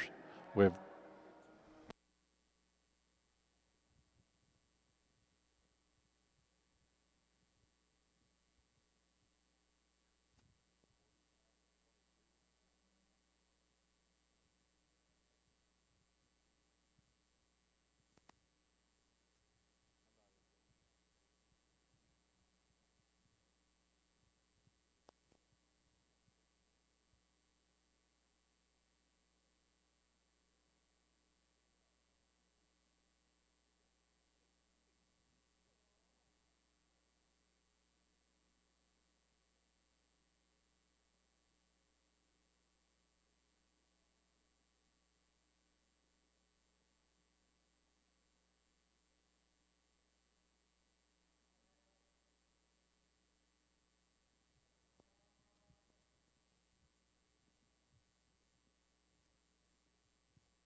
Pair of composite prospect steers out here back on your Belta Galloway side, and you know, two steers that are very, very different in terms of their type and kind, and I think it's actually pretty close in terms of their general quality. Young lady steer here that's going to make a hard turn and exit the ring, I guess I think just offers us a little bit more look and eye appeal, a little bit more comfortable with this calf in terms of his growth curve, maybe the wildest necked, coolest fronted steer that we've seen here today. I love the way he picks his head and neck up out of the top side of his shoulder, long spine steer that's got some added substance in terms of his foot and bone. He maybe doesn't blow you away in terms of his muscularity or in terms of his hip shape, but I think he's got enough on him, and I could see that calf on down the road when he gets fat offering us just a little bit more look and a little bit more show ring eye appeal, if you will. Steer here in second. There's a lot of good to say about this calf. I think he is a little bit safer in terms of the angle to his shoulder and his knee. Love him in terms of his body. He is a little more balanced up in that regard. I like him there at his center. Tremendously deep flank steer here for this stage of the game. I'm just trying to wrap my head around his growth curve just a little bit. He's a shorter face, shorter cannon kind of a steer, a little bit lower to the ground, if you will. It's when you step in behind him, he doesn't really offer us any more muscle than the calf that goes before him, and he's one that does so in a little shorter statured kind of a package. But nice pair of steers, certainly some give and take. Time will be the ultimate judge, but my compliments to each of those exhibitors on two really intriguing show steers. And the winner of Class 131 Club Calf Steer on the Belta Galloway side goes to Rock Creek Sheriff Bart, owned by Jeffrey Ellen and Alexa Adler. Second place, HMD Buffalo, owned by Henry Dwyer. We're now ready for Class 132 feeder steer on the Belta Galloway side.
A young lady brings us a single entry steer out here, another club calf or crossbred composite breed, if you will. One that's really a meat and potatoes kind of a steer here. And no, he doesn't blow you away in any one facet, but a calf that's incredibly balanced. You get into the center of this steer and study his body depth and his proportions and his balance. I really like that about him. You step in behind him, he's a calf that's got enough muscle on him, reads with some width there to his chest floor, set him in motion. I think he's very adequate in terms of his structure out here. You know, being so basic and so complete, he's one that we can amp up just a little bit in his look through his front 1/3, perhaps a calf that ties a bit lower, a bit more pronounced about his crest, and one maybe that's not quite as impressive in terms of his pin set or his hip, but just one that's got a lot of neat meat animal pieces to him. Young lady's doing a really good job. Winner of Class 132 feeder steer, entry 79, River Smith Ricky Bobby, owned by Josh Smith, Abigail Gant, and Isabella. Another nice class, but I think these two steers surface to the top pretty logically for me, even though they're really different in their type and kind, and I don't want to sound like a broken record, but it's structure that's going to let the black and white calf win. He's just built better in his shoulder. He's smoother in his shoulder. He's better in his angle from the point of it to the top of his shoulder, the point of his shoulder, and then you go to the ground. He just got a little more setback in his knee and a little more bend when he moves. I guess my decision with him is there enough to him today because that black steer is a powerhouse, and to me there is, and I think it'll continue to come because he moves at his base as wide as he is in his pins, and I really like that about him. He's just awesome to look at from the silhouette standpoint. He wins from a balance and structure standpoint. No doubt the black steer is a powerhouse. I love him down his back and out of his hip and his stifle and his width from behind. He's big-footed and stout-boned, and I appreciate how well he handles his hip and hind leg for as powerful as he is. But he is big and open in his shoulder, and that's what comes with the amount of rib and volume and muscle he has from there back. He wants to splay out on his front end ever so slightly for a young calf, and then he's just not acting the best. And the young lady's done a really good job getting him shown for as bad as he's acting and not wanting to lead. Young ladies, sometimes it's worse when they're a little stubborn than when they're running, and he's not helping you at all today. But you've got all out of him you can. So congratulations, a really nice pair on the top end. The yellow calf that comes next, when he's standing still, y'all in the audience are probably like, man, that calf contends to win, and I agree with you 100%. I love this calf from the side, his added chub, his added rib and volume. I love his head and his neck. It's not just super choke-fronted, but it fits him so well, and it's just an awesome balance, not only for a prospect steer, but also as a fat steer. His feet and legs are good on the ground, but when you set him in motion, he wants to get really narrow at his base. If you get behind him, he's almost built like a boat. He's tight in his shoulder, he's wide back, then he gets really narrow in his pins in relation to the width in the middle of his back. We change him there and just wide him at his base. This class gets even tougher for me. The black and white steer that comes in fourth, I think one that has a very bright future. Young man, this steer is the greenest of any of them in the top four. And when you get on top of your calf, you can tell that today. He's skinny, and that's not necessarily a bad thing. It's not the best thing for today, but for long term, it's going to work out. This calf gets around and moves fairly well. When you really study him, though, he's the narrowest in his forerib, the narrowest down his back, just the lightest muscled steer of these top four, and I just didn't think there was enough of him to move him any higher today, but appreciate a lot of things about this calf. Then we get into a lot of different flavors and types and shapes in these calves in the bottom five of this class. The black and white steer coming next of the bottom five, I think, has the most presence to him, the most stoutness, genuine stoutness and muscle to him combined with some look, but unfortunately, he's just a little shallower flanked, a little high in his tail head. Just not near the mass of those top end or the presence. The orange and white calf coming next, super long bodied and extended. I love that about him. Great hair coat on that guy too. We just need more rib and volume and true base width to go along with that frame. The young lady's black steer coming next, very moderate calf that is awesome bodied and bold ribbed. Unfortunately, he concerns me about as much as any of them in terms of his structural makeup in his hip and hind leg. Young man in the cowboy hat, super long bodied steer that's just a little harder in his general body type than the blue roan calf that rounds the class out. Man, he is big boned. Unfortunately, he's just the poor structured steer in this particular lineup. Back here in our Bell to Galloway show, our composite market steers out here in contention. Two individuals that are sure different enough in terms of their type and kind. And I'll be honest, young man steer here that's going to go ahead and wins does so because I think there's just more calf there. You get up on top of him, you step in behind him. This calf offers us just a little more genuine shape. There's a little more squareness right in behind his blades. A calf that comes with just a little bit more quarter and lower stifle to him. Undeniably bigger boned and footed. I like the body that this calf brings to the table. And, you know, he's undeniably one it's got a better coat of hair, but I think it's when you look underneath that hair, you realize this calf is just gauged wider from end to end. And I think that's what splits the pair in my mind, because the young lady's calf here in second's got some nice things about him. He might be just a touch safer in terms of her structure. One that picks his head and neck up taller out of the top side of his shoulder. I love his balance underneath. He's a calf that's super parallel in terms of his lines, just not as big in his body, not as impressive in his meat animal shape as you step up on top of and in behind the cattle. A pretty steer that cuts a nice silhouette, a nice pair of cattle out here. Young man just brings us more calf here to win the class. And the winner of Class 133 finished steer on the Bell to Galloway side goes to entry number 51. Rye Family Belties Corn Dog, owned by Tommy McGuire. Second place goes to Common Ranch Duncan, owner Kaylee Campbell. We're now ready to choose the champion percentage steer and reserve champion. The placings on Class 6 Prospect Steers. First place goes to entry 53, Ruby Perkins from Amity, Pennsylvania. Second place, Exhibitor 88, Victoria Heifer, Buxiers, Ohio. Third goes to Exhibitor 42, Bryn Kinzel from Epworth, Iowa. Fourth place goes to Exhibitor 112, Austin Southerly from New Carlisle, Ohio. Fifth place, Exhibitor 49, Clint Wilt from Bloomingburg, Ohio. Sixth place, Exhibitor 110, Wyatt Wolfer from Williamsburg, Ohio. Seventh place, Exhibitor 33, Stacy Arthur from Bethel, Ohio. Eighth place, Exhibitor 94, Colton Kearns from Union, Kentucky. Ninth place goes to Exhibitor number 7, Caleb Turner, New Knoxville, Ohio. Class 7 is in the ring. Class 8 and 9 need to be in the makeup ring. Again, Class 8 and 9 Prospect Steers need to be in a makeup ring.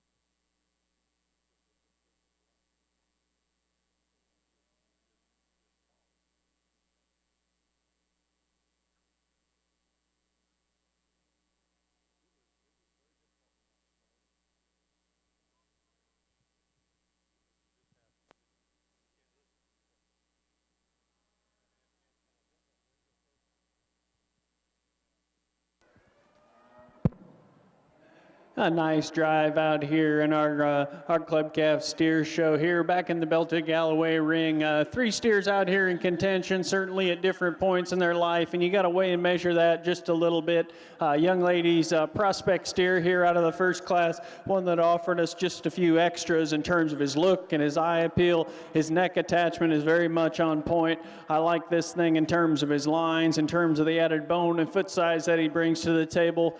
Maybe as edgy as any in terms of his muscle pattern. We talked in class and in division, I guess, if you will, maybe not the deepest flanked one we've seen all day, and perhaps a calf that has just a little risk built into his structure in terms of his added sharpness, a hock, and perhaps just being a bit straighter there in the angle to his shoulder and his knee. But I like the look, the eye appeal, the show ring presence that one brings to the table. A completely different type and kind of steer here. I believe this calf's name's Ricky Bobby.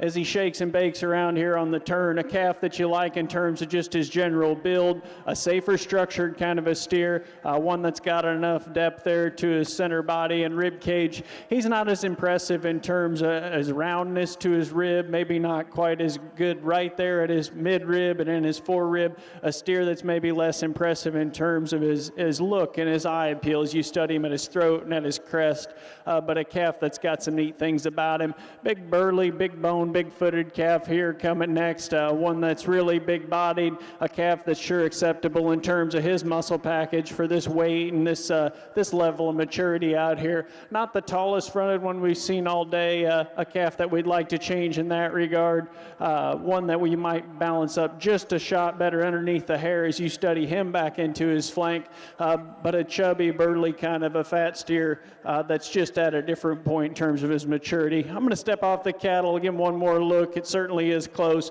Let's congratulate these exhibitors with a nice round of applause.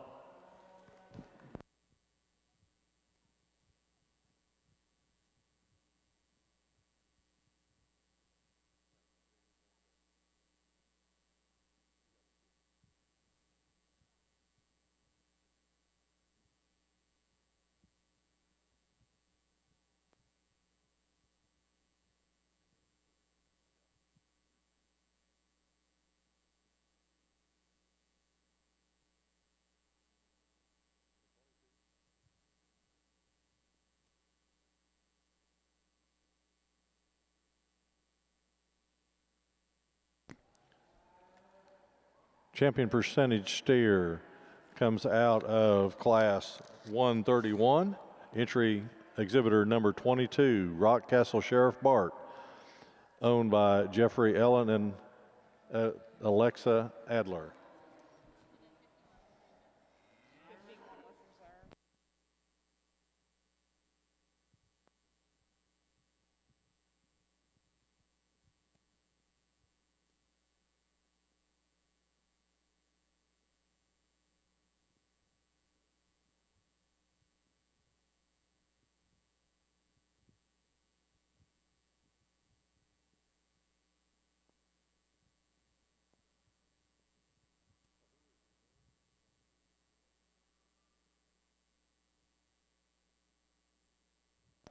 Reserve champion goes to exhibitor number 51, Rye Family Abeltes Corn Dog, owned by Tommy McGuire.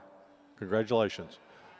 We're now showing class 136, late spring heifer calf, purebred, mismarked heifers.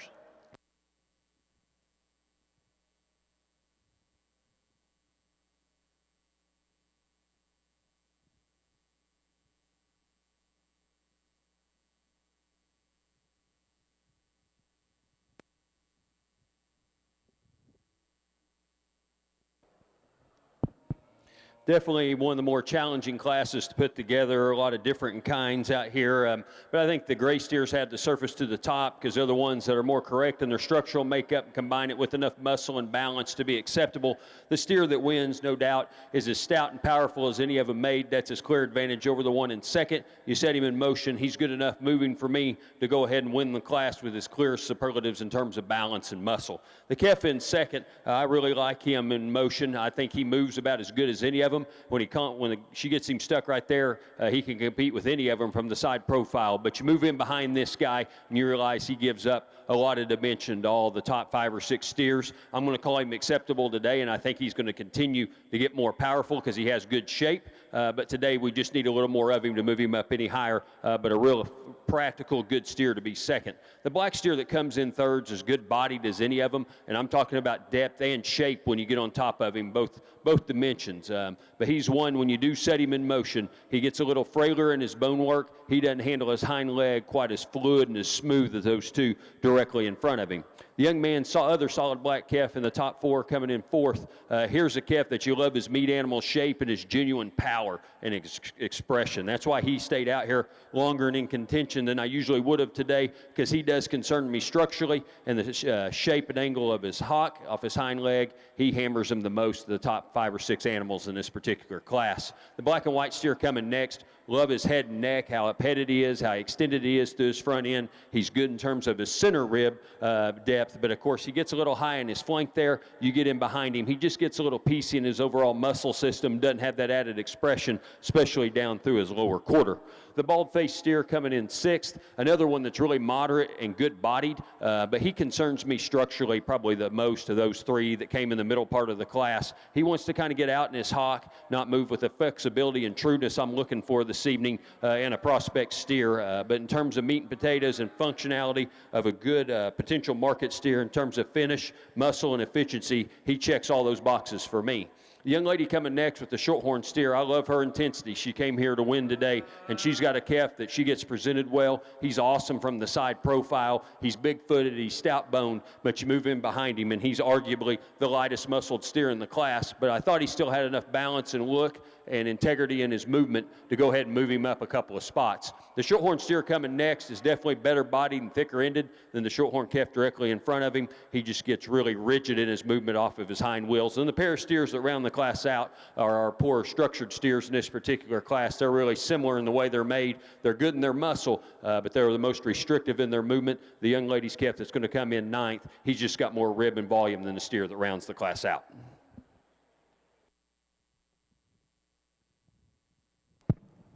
A young lady brings us a really high-quality single entry here. I joked with the young lady, I think this heifer is ready to go to tie-outs, and I know it's getting late in the day, but I think it's certainly worth bringing this one out here. I think this Miss Mark deal is kind of cool. We can still exhibit these cattle and kind of see what the breed has to offer, even when it's outside of the color pattern that meets your registration requirements. But I like this heifer an awful lot. One that's got so many good pieces in terms of her neck attachment. Love this one's looseness. Her structure is beautiful out here. She's got the correct set at her hock and her rear pastern. Sits down on a big foot, has a big bone underneath her. A female that I think sure acceptable in terms of her structure as you study her from hooks to pins. You know, she's a young green little heifer out here. Underneath the hair, you might like to balance her up just a touch better back into her flank, but some of that's to be expected at this stage of maturity. Young lady's doing an awful good job with an awfully high quality heifer. And winner of Class 136, exhibitor number 1, Sunnybrook Zoe, owned by Cora Barnard, an automatic division champion.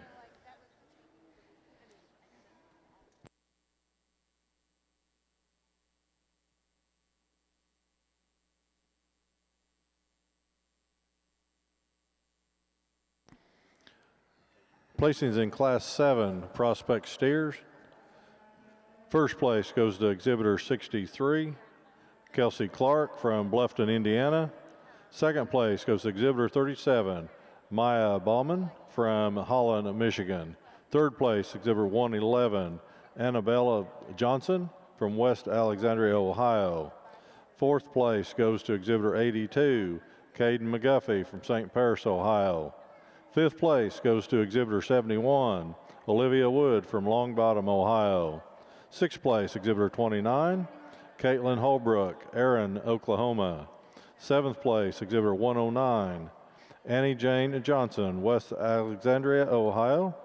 Eighth place, exhibitor number 3, Cheyenne Baker, West Alexandria, Ohio. Ninth place, exhibitor 14, Hannah Sullivan, Milford Center, Ohio. And 10th place, exhibitor number 4, Grant Robertson from Peebles, Ohio. We're now showing Class 8 prospect steers. Class 9 needs to be in the makeup ring.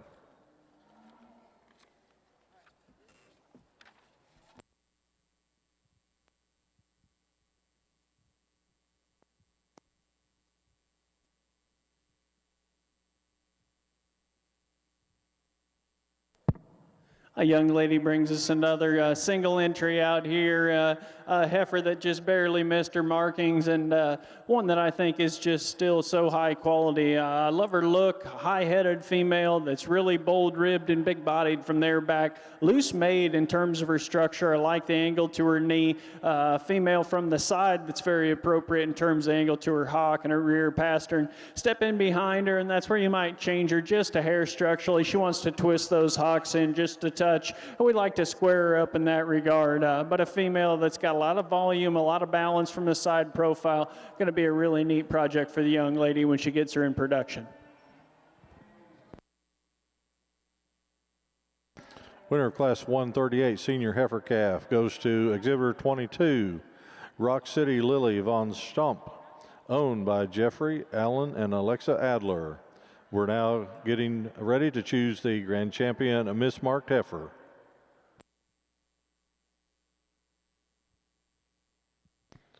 Class 9 and 10 prospect steers need to be in the makeup ring.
Well, a pair of high-quality heifers out here in contention for your Miss Mart show. Not huge numbers, but my compliments to each of these young ladies. I like both of these heifers a great deal in terms of their structure, in terms of their body, in terms of the feminine character that they bring to the table here at this juncture. I think it's minor differences between them, and frankly, it's a bit of a personal preference call. Heifer here out of our first class, a predominantly black heifer, is one that's got a lot of neat pieces in terms of her foot and her bone, her power and her shape up high. A female that, in spite of just a little bit of throat, is still high tying and got a neat look up front. Underneath the hair coat, we talked in class, you might want to balance her up just a touch better from her navel back into her flank, but one that I like a great deal in terms of her quality and just the big pieces that she brings to the table. A lot of similar things can be said for the heifer here coming out of our second class, one that's incredibly maternal. I like this one in terms of her balance, her body, and the sweep she has there to her rib cage is impeccable. Female that I think is very, very good in terms of the angle to her shoulder and her knee, got the appropriate give there there at her hock and her rear pastern. As we just talked, perhaps one that draws those hocks in just a shot going away from you. Maybe not the biggest and boldest in terms of her twist or her lower quarter also, but one that looks like a female and looks like a cow out here. I think it's close. I'm going to put the mic down, give them one more look. Let's compliment each of these young ladies with a nice round of applause.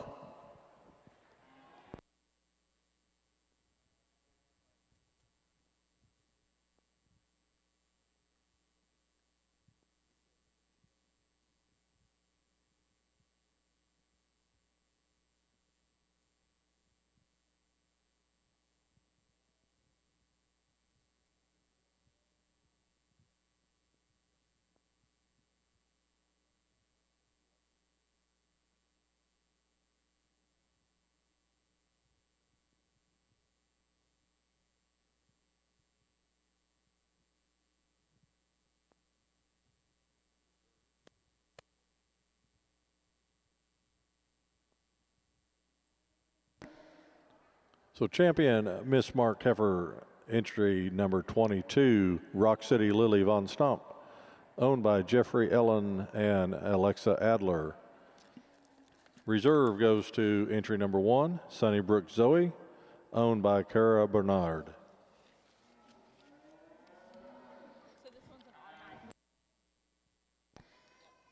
We are now showing class 142, late spring percentage heifer calves on belted Galloway side.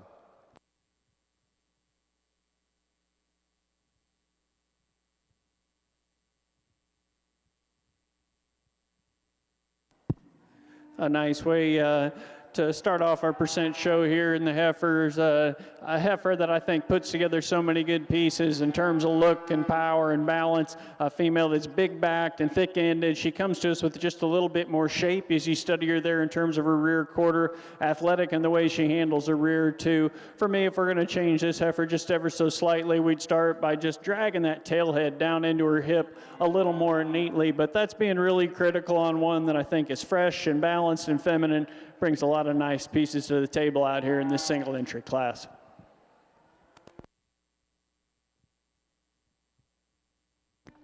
And the winner of that class is exhibitor number 10, Cosper Artemis, owned by Paisley Garmin.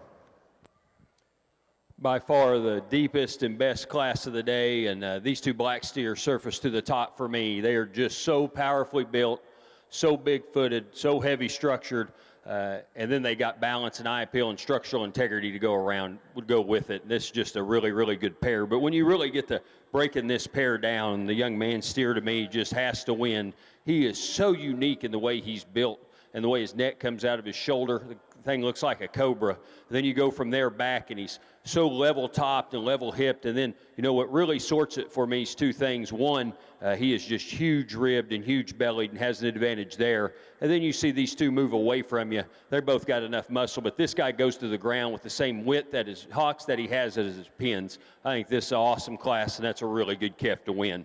The calf that comes in second, I love him in so many ways. He's probably got an advantage in terms of length of body compared to that steer directly in front of him. I really like his freshness and how youthful he is up through his front 1/3. I mean, this one is going to be ready to go down the road. He's not one that's going to look old at his end point. He's going to grow right, in my opinion. This is a really high-quality calf, and as I said, it just comes down to some subtle differences. Maybe he doesn't have the extra slope to his belly compared to that one in front of him. Maybe he doesn't have quite the base width today, but I do think he will get it. That's a close pair and a really high-quality set of cattle. This white calf, I fell in love with him when he walked in, and there's almost all the classes today. This guy might have won, but in terms of structural integrity, in terms of balance and eye appeal, you just ran into two buzzsaws that are just as good as this calf in that area, but this calf's basically impeccable in both those areas. You get on top of him, he's not near as massive as the two in front of him today, but I think he's correct in his muscle for his weight and his age and his frame. I think this one's only going to continue to get better. You just ran into a credible pair, young man. That's a good calf. The calf that comes in fourth, at times I had him in third, the white underlying calf. Here's another one. Great balanced, highly presented, good structured. I guess what sorts him down to four for me, young lady, today, when you get right behind him, he's not quite as square from hooks to pins, doesn't progressively thicken from hooks to pins like that white calf in front of him. But four 4 outstanding calves on the top end of that class. And the same can be said in terms of quality for the calf in 5. Another great body, good muscled steer. I guess he goes down to 5 for me. Compared to our top end, he's the poorest balanced. He's the frailest footed of the top 5. He gets a little thicker in his neck, then you really study his bone structure. You know, he's big in his hocks, and then he kind of progressively narrows as he goes and gets smaller as he goes to the ground. I wish we could change him in both those areas. The black and white steer that comes in 6th, another great calf to be standing this far down the lineup. Tons of rib and volume, tons of muscle, and probably as heavy muscle as anything in here. Unfortunately, of the top 6 calves, he's the most mature through his front end, the least youthful in his look. I wonder how much grow and go he's got left in him. And then when you set him in motion, not quite as fluid as those calves directly in front of him. Another really sound structured, loose spine steer here in 7th. Unfortunately, when you get on top of him, he's the most pinched in his forerib, the just most uncoordinated in his overall balance and look. He just doesn't blend as well, but he's super flexible in his general appearance and his movement. The young lady's black steer coming next. Another one, great one to be standing towards the bottom end of the class. Great rib, bold sprung. Unfortunately, just gets a little too straight up in the shoulder, maybe just not quite the genuine power and balance of those in front of her. And then the pair of steers are going to round the class out. Had to go down for me just because they're not quite correct enough in their general skeletal makeup and their structure. Worry about them a little bit from a longevity standpoint, but both of those calves acceptable in terms of their rib and volume, acceptable in terms of their muscle, but a really outstanding pair of calves on the top end of this class. Please put your hands together for those exhibitors.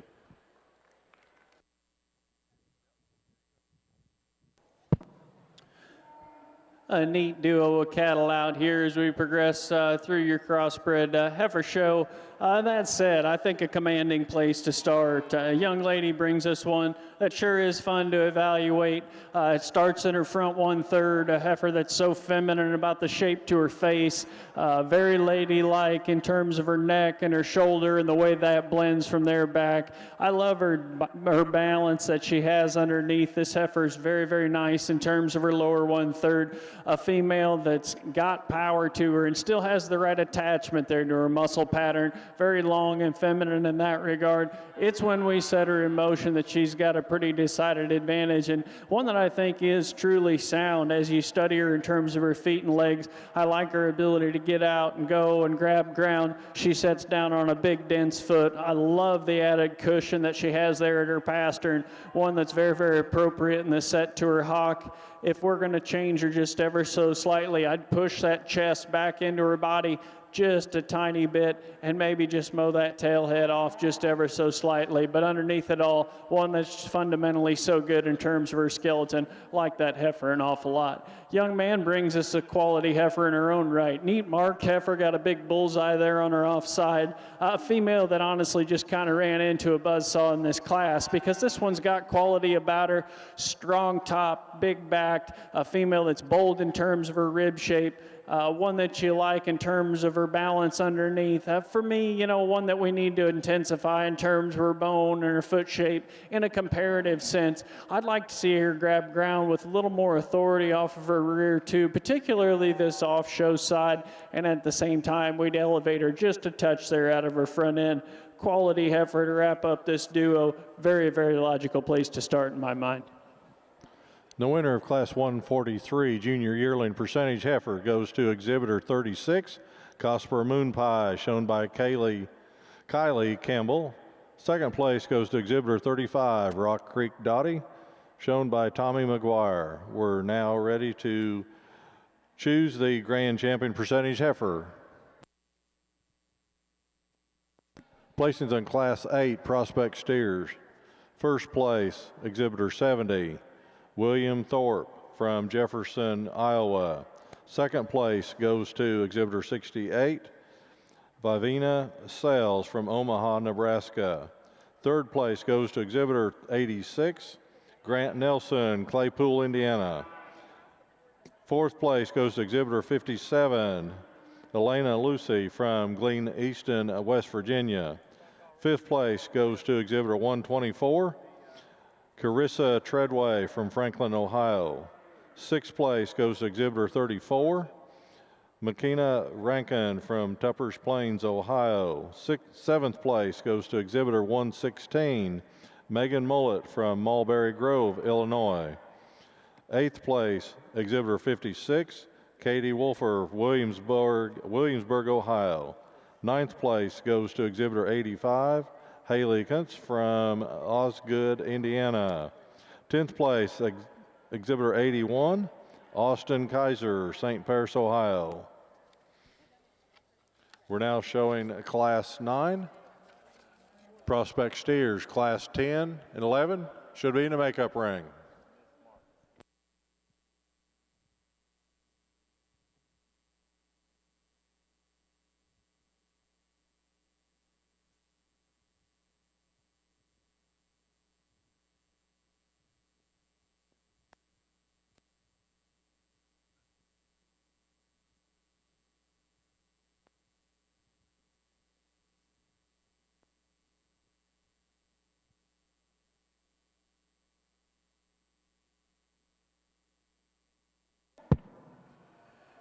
As we come to conclusion here, your Crossbred Heifer show, I think two very, very high quality individuals out here, starting with this heifer here out of our first class, and one that we talked a little while ago, offered us a lot of balance, a lot of shape, very three-dimensional in terms of her kind. I like that added boldness there at her center rib. Got a little bit of extra muscle as you step in behind him. Heifer that paints us a nice picture here from this side. We talked in class, we might drag that tail head down into her hip just ever so slightly. The longer she's out here, she's perhaps just a little tentative in the way she wants to set down those rear pasterns at times, but a heifer that I do like an awful lot in terms of her extras, in terms of shape and look, and just overall body volume. Heifer here that we just talked a minute ago, one that I like so much in terms of her skeleton.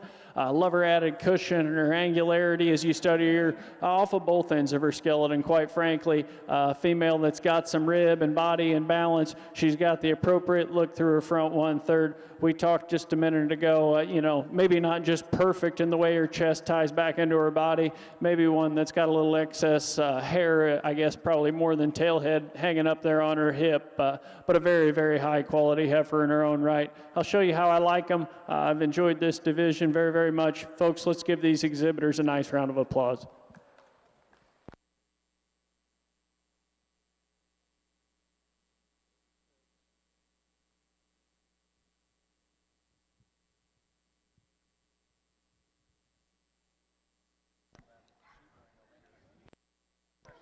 Champion percentage heifer goes to exhibitor 36, Cosper Moon Pie, shown by Kylie Campbell.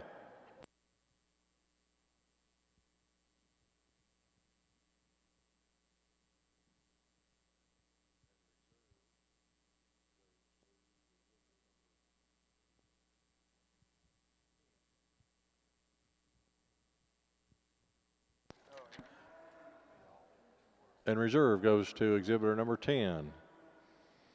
Cosper Artemis, shown by Paisley Garman.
This pair of black steers had to surface to the top for me. Go ahead and pull him around behind that one.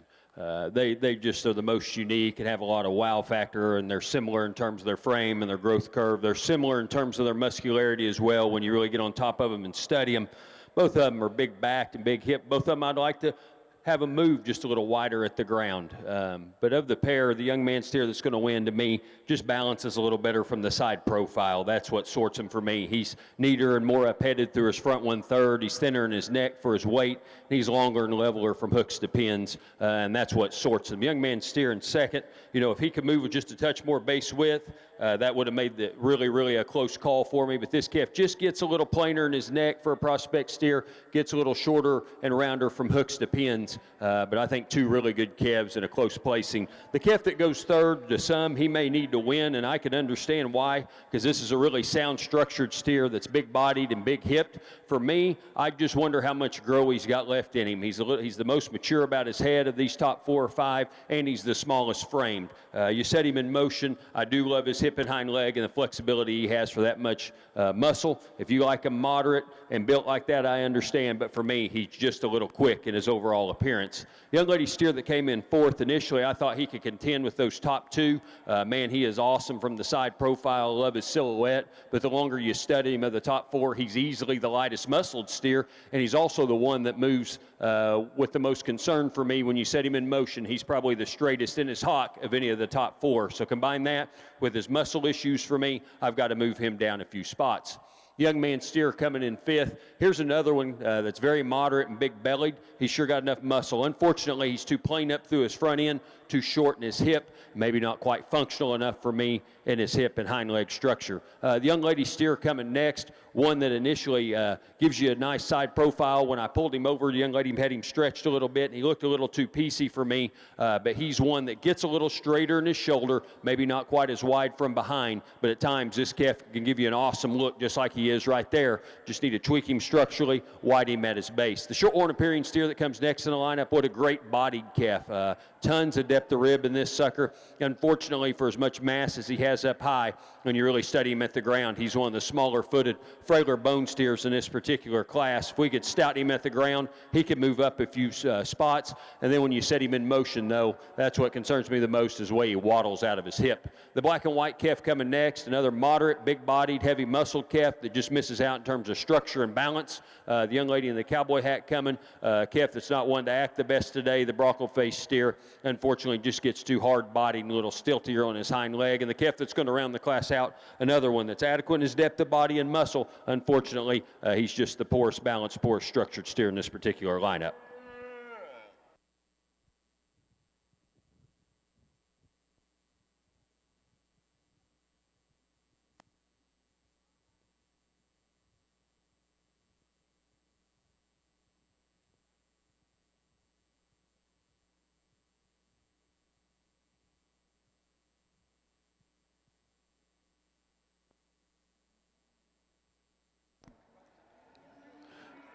First place showmanship on the senior was Olivia Oatley. Second place was Isabella Honeycutt. Placings for Class 9 prospect steers. First place goes to exhibitor number 16, Colby Hoffman from Richwood, Ohio. Second place, exhibitor 95, Colton Holes from St. Joseph, Illinois. Third place goes to exhibitor 58, Wyatt Binkley from Newark, Ohio. Fourth place, exhibitor 48, Lily Sycophus from South Whitley, Indiana. Fifth place goes to exhibitor 117, Blake Osborne, Lynchburg, Ohio. Sixth place, exhibitor 73, Kinsey Kushauer from West Alexandria, Pennsylvania. Seventh place goes to exhibitor 99, Addison Gettinger from Connorsville, Indiana. Eighth place goes to exhibitor 65, Emily Goodwin from Wilmington, Ohio. Ninth place goes to exhibitor 87, Victoria Heiler, Bucharest, Ohio. 10th place, exhibitor 128, Lily Klebaum, Minerva, Ohio. We're now on Class 10. Class 11 should be in a makeup ring.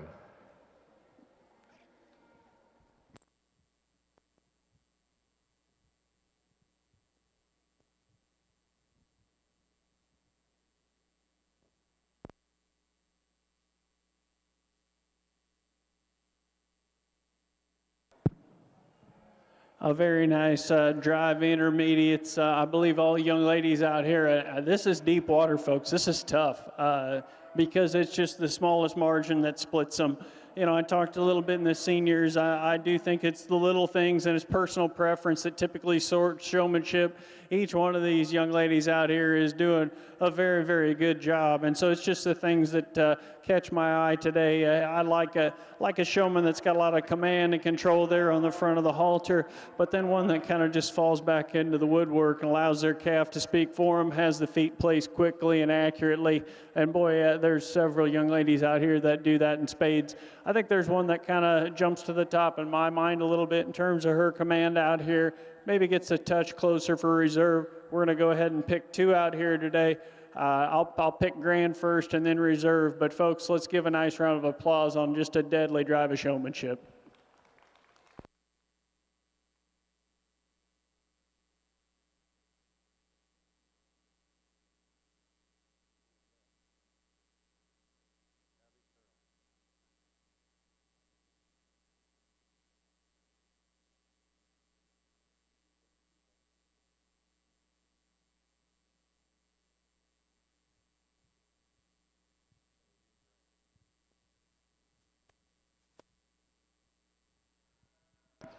And first place intermediate showman goes to Abby Karen, and second place goes to Olivia Graham. We're now ready for junior showmanship on the belted Galloway side.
Not a lot of numbers here as we get into our heavier weights, our next class, but I like this white steer to win pretty logically. He's as stout and powerful as any of them.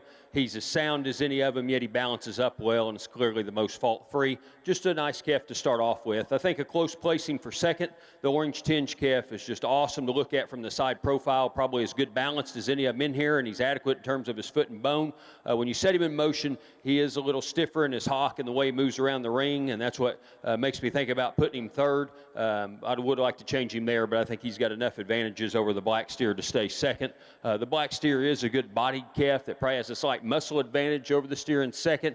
He just doesn't blend quite as well. The extra hair in his flanks kind of taken away from him from a balance standpoint. He's not quite as big-footed and as stout-boned as that one directly in, or the two directly in front of him, but a nice calf in his own right that ought to be a real good, practical feeder for the young man. The other white steer in the class is going to come in fourth, and this thing is good structured. This thing has some balance and eye appeal. Unfortunately, he's as frail-boned and as narrow-gauged as anything out here. Just had to move him down a few spots just because he lacks muscularity and stoutness. The Hereford Mark calf coming next. Here is one that's got some center rib to him and some shaper rib. For a Hereford influence calf, he's got a lot of meat animal shape to him as well, but unfortunately, he's just one of the poorer balance steers in this particular class. It's a little off in his hip. The black steer that's going to round the class out, really cool through his front 1/3, really tight up there through his throat latch. Unfortunately, he's just the poorest balanced and poorest structured of the 6 head in this class. Placing class 10 of prospect steers. First place, exhibitor 125, Carissa Treadway from Franklin, Ohio. Second place, exhibitor 67, Luke Lakowski from Minerva, Ohio. Third place, exhibitor 84, Cody Landon, Fort Jennings, Ohio. Fourth place, exhibitor 60, Riley Revels from Webster, Florida. Fifth place, exhibitor 74, Hannah Skyfers from Abington, Virginia. And sixth place, exhibitor number 9, Addison Wagner, Mockport, Indiana. We're now ready for Class 11 Prospect Steers.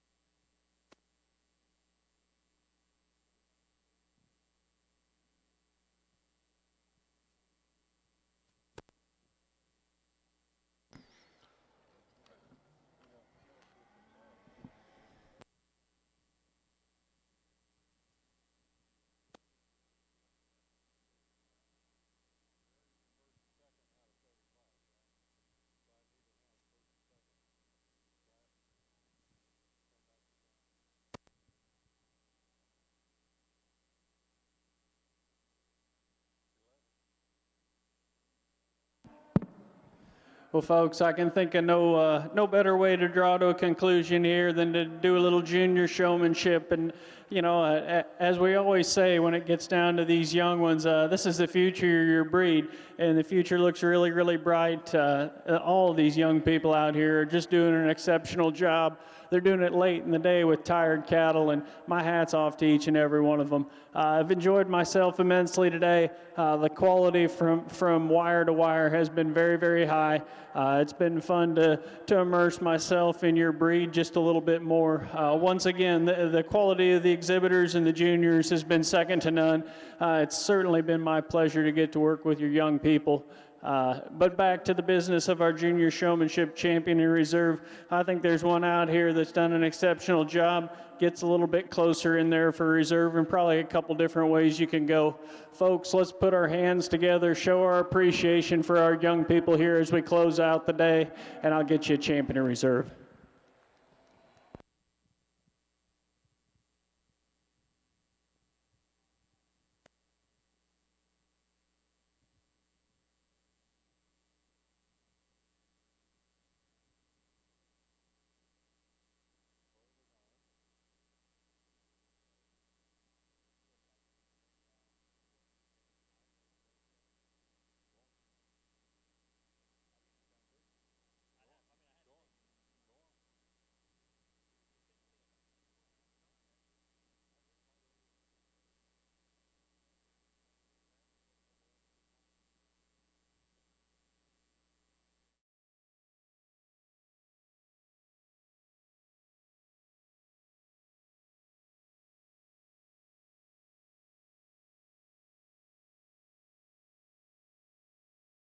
Bernard. Second place goes to Tanner Dwyer.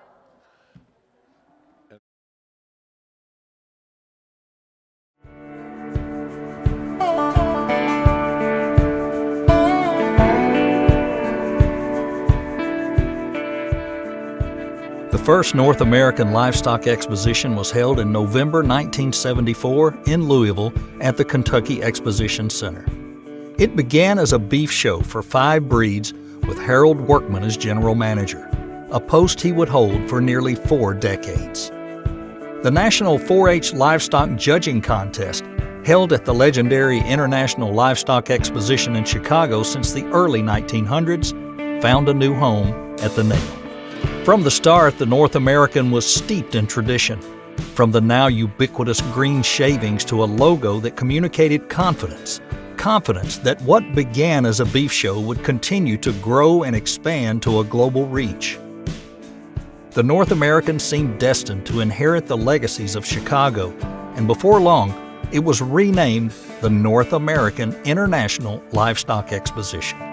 And the show did grow, with the sheep division coming along in 1975, and dairy, swine, and quarter horse shows following soon after. The National Collegiate Livestock Judging Contest moved to Louisville in 1976, and the North American's early success with all these events right out of the gate led to the honor of being chosen as the new home of the prestigious Saddle and Sirloin Club Portrait Gallery.